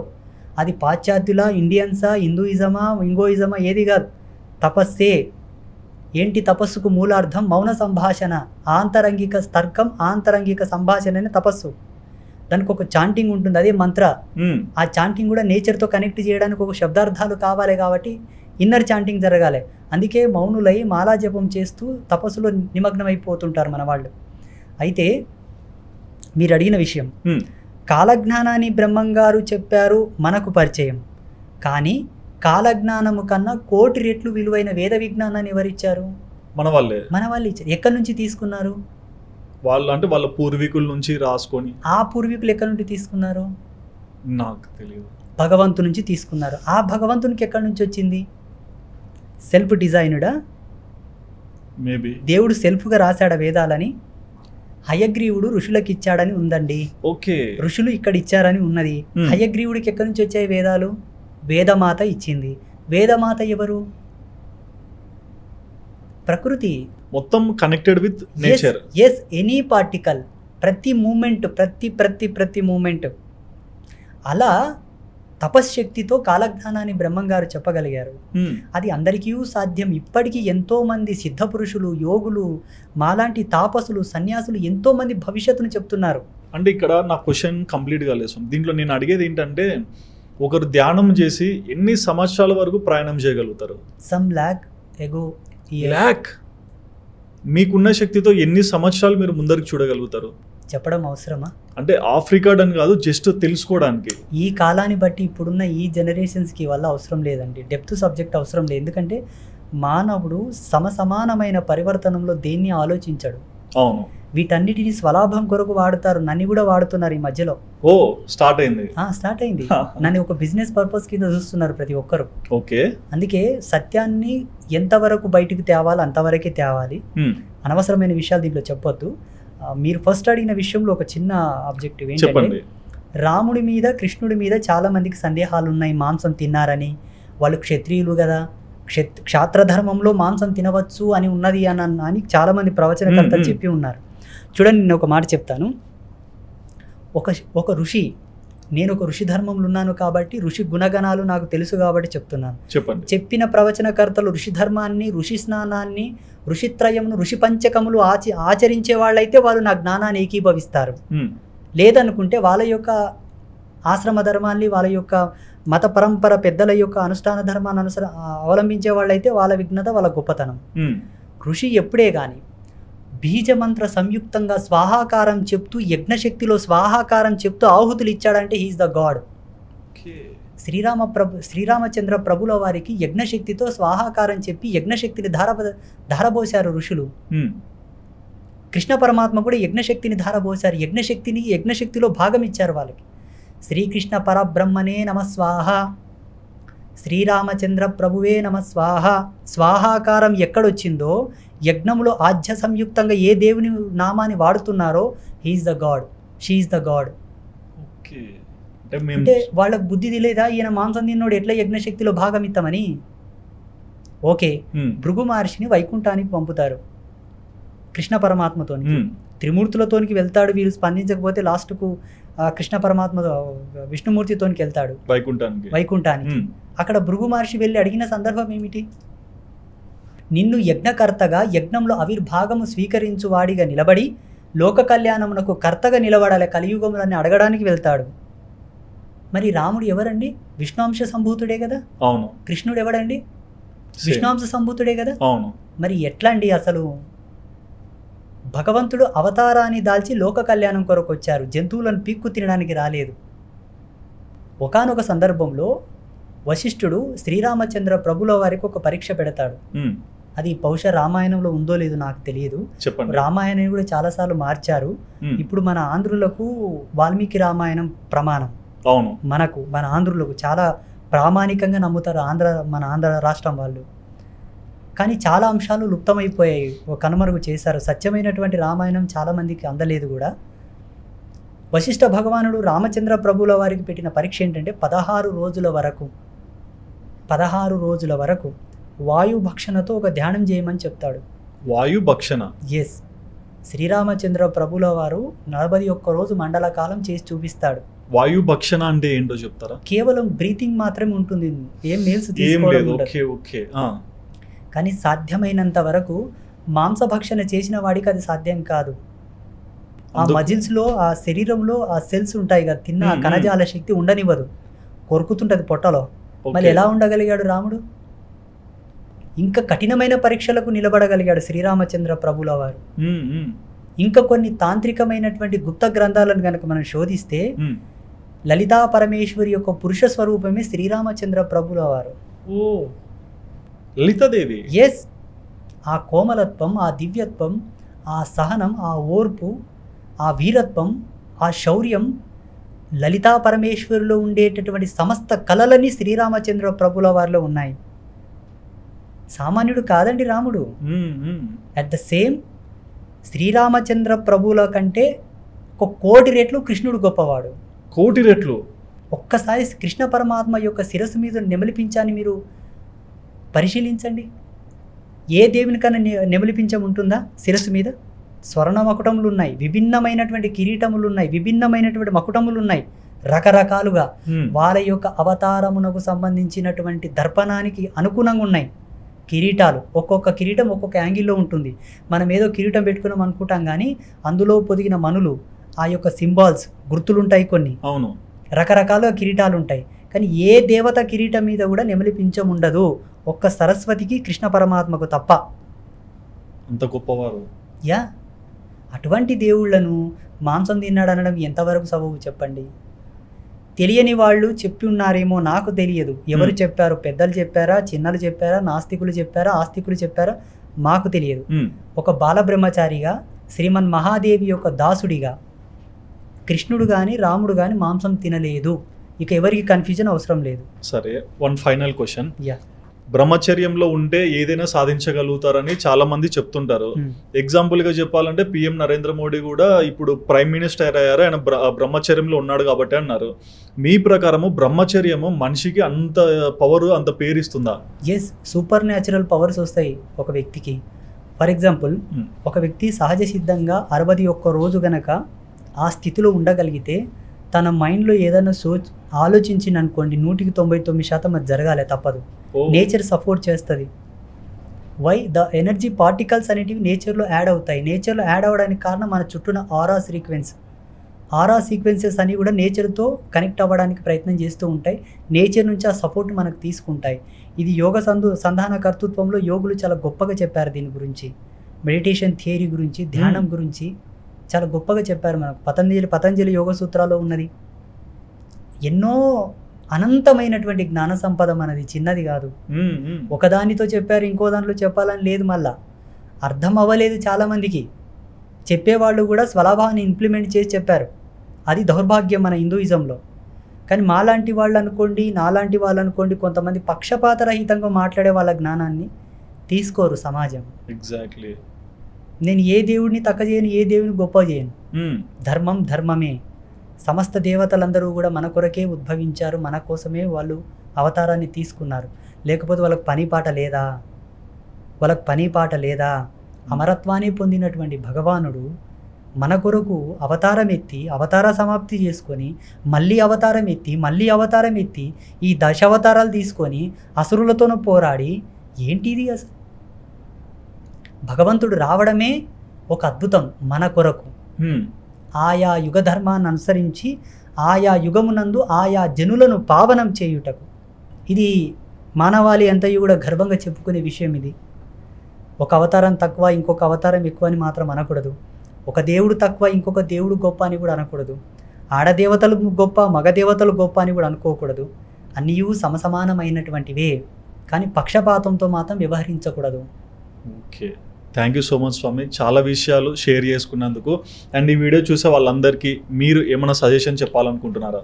చూసే వాళ్ళందరూ కూడా చిన్నలు పెద్దలు, అందులో ప్రతి వయసుకు సంబంధించిన వాళ్ళు, అన్ని ధర్మాలకు సంబంధించిన వాళ్ళు, బాల్యం నుంచి వృద్ధాప్యం వరకు అన్ని వర్గాల ప్రజలు, అన్ని రిలీజియన్స్లో ఉండే ప్రజలు అందరూ కూడా ఒకటి, దేవుడు దేవతలు నమ్మకాలు పక్కన పెడితే మనం బ్రతకడానికి ఆధారభూతమైనది ప్రకృతి.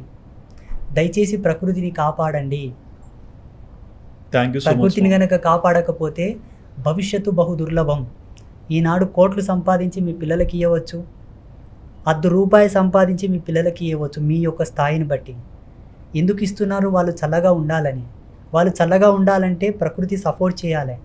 ప్రకృతి సపోర్ట్ చేయకపోతే నువ్వు ఇచ్చిన ఆస్తులు ఎక్కడికి వెళ్ళి అనుభవిస్తాడు వాడు? ఇది ప్రశ్నార్థకం, క్వశ్చన్ మార్క్. అందుకే మీ కడుపులో ఒక బిడ్డ పుట్టాడంటే ఒక 10 చెట్లు నాటండి వాని గుర్తుగా. 10లో 9 పోయిన ఒకటన్నా బ్రతుకుతుంది కదా. అవును. అలా ప్రతి ఒక్కరి పుట్టినరోజుకు ప్రతి వ్యక్తి ఒక 10 చెట్లు నాటండి ఎవ్రీ బర్త్డేకి. ఇప్పుడు మీ వయసు ఎంత? 30. మీ బర్త్డే ఎప్పుడు? సెప్టెంబర్ 28 పోయింది, మళ్ళీ వస్తుంది కదా. మీరు ఒక 10 చెట్లు నాటండి ఖచ్చితంగా. నేను ఒక సన్యాసిని అయినప్పటికీ నా డేట్ ఆఫ్ బర్త్ 1994 ఏప్రిల్ 16 ప్రతి పుట్టినరోజుకు నేను ఒక 50 చెట్లు నాటుతాను. నాకేం అవసరం? ఈ రకంగా చూస్తే ఆ రోజుల్లో ఛత్రపతి శివాజీ రోడ్డుకి ఇరువైపులా చెట్లు నాటించాడని చెప్పేవాళ్ళు. అది కాదు, భారతీయ వాంగ్మూలంలో వేద విజ్ఞానంలో ఒక కథ ఉన్నది. ఏంటో తెలిసిన? ఒక వ్యక్తి ఒక చెట్టును కొడతాడు, ఇంటి కలప గురించో డోర్స్ గురించో దేని గురించో కట్టెల అవసరం. అవును. ఒక చెట్టును కొట్టే వ్యక్తి 10 చెట్లు నాటి ఒక చెట్టును కొట్టమని ఉన్నది శాస్త్రంలో. ఓకే. మన వృక్ష శాస్త్రం అని ఒక బుక్కే ఉంది చెట్ల గురించి సపరేట్. దాంట్లో నుంచే కదా ఆయుర్వేదం పుట్టింది. ఏ చెట్టు ఏ రోగానికి పనిచేస్తుంది, ఏ వేరు దేనికి పనిచేస్తుంది అని చెప్పారు. నాకు చెట్ల విషయంలో ఒకటైతే బాగా తెలుసు. అంటే నేను ఎక్కువగా ఆధ్యాత్మికత నమ్ముతాను కాబట్టి ఈ భూమి మీద ఉన్న ప్రతి జీవి ఆహారము నోటితో తీసుకుంటుంది, ఒక చెట్టు మాత్రమే వేర్ల నుంచి తీసుకుంటుంది. అండ్ చెట్లు కూడా లైక్ ఒక సపరేట్ విశిష్టత, పండ్లను ఇస్తుంది, దాని పైకి ఎక్కితే అంటే గాలిని ఇస్తుంది. మీరు అన్నట్లు మర్రి చెట్టు పైకి ఎక్కి పూర్వము దారులు అనుకునే వాళ్ళంట, ఎక్కడెక్కడ ఎట్లా వెళ్ళాలి ఇదంతా. మర్రి చెట్టు తాటి చెట్టు ఎక్కువ పొడుగు ఉంటుందండి. అది ఉంటుంది. అంటే ఈ మర్రి చెట్టు ఊడలు ఉంటాయి కదా, వాటిని పట్టుకొని కొన్ని 100 కిలోమీటర్లు ప్రయాణం చేసేవాళ్ళంట. మర్రి చెట్టు పక్కన రోడ్డు వేసినా రోడ్డు వెళ్ళిపోతుందంట, దాని వేర్లతోనే అది మళ్ళీ పుడుతుంటదంట. అంత ప్రత్యేకమైందంట చెట్టు. అది చాలా గొప్పది, చాలా పవిత్రమైంది కూడా, దాన్ని పూజించాలి కూడా. అవును. ఒక చెట్టుకు పూజ అనే కాన్సెప్ట్ మన వాళ్ళు ఎందుకు పెట్టారంటే పూర్వం అన్ని కూడా నమ్మకాలతో ముడిపడి ఉండేవి. ఎగ్జాక్ట్లీ. అక్కడ ఒక చెట్టుకు పూజ జరిగిందంటే దాన్ని కొట్టేవాళ్ళు కాదు. ఈ చెట్టు భావి తరాలకు చాలా యూస్ఫుల్ ఆఫ్ ట్రీ కాబట్టి దీన్ని కొట్టకుండా చేయాలంటే దీనికి పూజలు ఇంప్లిమెంట్ చేయాలని కూడా కొంత మన వాళ్ళు నమ్మకాన్ని పెట్టారు. అట్లన్ని నమ్మకాలకే పరిమితం కాలేదు అది. దాంట్లో వైజ్ఞానికమైన మూలకాలు చాలా ఉన్నాయి, ధార్మికమైనటువంటి మూలకాలు చాలా ఉన్నాయి. అట్లా ఎన్నో విశిష్టతలకు ఎన్నెన్నో గొప్ప గొప్ప దర్శనాలకు నిలయమైంది మన హిందూయిజం. దీని మూఢనమ్మకాలని మాత్రం అనకండి. చూసేటటువంటి ప్రేక్షకులకును మీకును మీ దృష్టికి ఏదైనా మూఢనమ్మకం అనిపిస్తే నాతో ప్రస్తావించండి, నేను దాని యొక్క క్లారిటీ మీకు విత్ సైంటిఫిక్ ప్రూఫ్స్తో ఇస్తాను. తప్పకుండా స్వామి. ఏదో సమాజంలో జంతు బలులు, నరబలులు, అశ్వమేధ యాగాలు ఇవల్ల ఉన్నాయి కదా. హిందూయిజం సతీ సహగమనం, బాల్య వివాహాలు, వరకట్న దురాగతాలు ఉన్నాయి కదా అని చెప్పి కొట్టిపాడేయకండి. వీటి వెనకాల కూడా మూలాలు వేరు. వీటిని సైడ్ ట్రాక్ పట్టించిన వాళ్ళు చాలా మంది ఉన్నారు. ఓకే. ప్రతి ఒక్క దానికి కూడా ఒక విశిష్టత ఉంది, ప్రత్యేకత కూడా ఉన్నది, విశిష్టతతో Yeah. కూడిన ప్రత్యేకత. యా మన వాళ్ళకి అర్థం కాలేదు అది, అంటే తెలుసుకోలేదు, అర్థం కాలేదు కాదు, తెలుసుకోలేదు. తెలుసుకున్నా తెలుసుకొని ఇవ్వలేదు కావాలని. ఎగ్జాక్ట్లీ అదే అంటున్నాను, పక్కదారి పట్టించారని అన్నారు కదా. చాలా 100కు 200 రెట్లు దాంట్లో ప్రయత్నాలు జరిగినాయి, సఫలమైపోయారు, సక్సెస్ అయ్యారు దాంట్లో. అదే మన అర్థమవుతుంది. దౌర్భాగ్యం ఏంటంటే మన వాళ్ళు మాలాంటి వాళ్ళు చెప్పిన మాట వినరు కాబట్టి వాళ్ళ కర్మ. క్లెయిమ్ కాదు స్వామి, రాబోయే రోజుల్లో ఇంకా చాలా మంది ఇంకా తెలుసుకునే డేస్ ముందర కనిపిస్తున్నాయి నాకైతే. ఎందుకంటే ఈ రోజుల్లో డిజిటల్ మీడియాలో మీలాంటి వాళ్ళు చెప్పే మాటలకు కూడా ఒక టైంని కేటాయించి మరి చూసి అర్థం చేసుకుంటున్నారు. మీరైనా ఇంకొకరైనా ఎవరైనా సరే ఆ మాటకున్న వాల్యూ అలా ఉంది. సో మీ ఆధ్యాత్మికతని మీరు జనాలకు చూపించడం కూడా ఒక మంచితనం అనేది నా మా అభిప్రాయం. మాటలో వాల్యూ ఉందంటారా? లేకుంటే నేను కాదు, నేను పిలిచకుండా ఇంకొకరన్నా పిలుస్తారు, వాళ్ళు కాకుండా ఇంకొకరన్నా పిలుస్తారు. నేను పిలిచింది మాత్రం డబ్బు కోసం కాదు, వీళ్ళు మీ నుంచి తెలుసుకోవాల్సిన విషయాలు నా ద్వారా తెలుసుకుంటారని ఒక్క ఉద్దేశంతోనే. వాళ్ళకు సంతృప్తి పరిచే ప్రశ్నలు మీరు అడిగారంటారా? అది వాళ్ళు కమెంట్స్లో చెప్తారు. నాకు తెలిసి వాళ్ళు వాళ్ళ లేదు, చాలా మంచిగా అడిగారు. మీ media Aadan media yeah yeah ఏం అట్లేం. చాలా మంచి ప్రశ్నలు Thank అడిగారు, you, thank చాలా you. మంచిగా జరిగింది. మీకు కూడా మా ఆశీర్వాదం, Thank you, చల్లగా sir. ఉండండి. థ్యాంక్ యూ సో సంతోషం. మచ్ స్వామి. సో చూసారు కదండి, మనందరికి ఎంతో తెలిసిన వ్యక్తి అండ్ ఆధ్యాత్మికంలో అయినా స్పిరిచువల్ అయినా సైంటిఫిక్గా ఆధ్యాత్మికం ఎందుకు ఇలా ఉందనే వాటన్నిటికీ చాలా క్వశ్చన్స్ అయితే మన దగ్గర ఉన్నాయి కదా. మరి వాటన్నిటికీ శ్రీ శ్రీ శ్రీ ఆదిత్య పరశ్రీ స్వామి గారు చెప్పిన మాటలు విన్నాక మీకు ఏమనిపించిందో మీ హానెస్ట్ ఒపీనియన్ తప్పకుండా కమెంట్ సెక్షన్లో మెన్షన్ చేయండి. And please do subscribe our channel Sudheer talks for more updates. Thank you so much. శుభం. శ్రీమాత్రే నమః.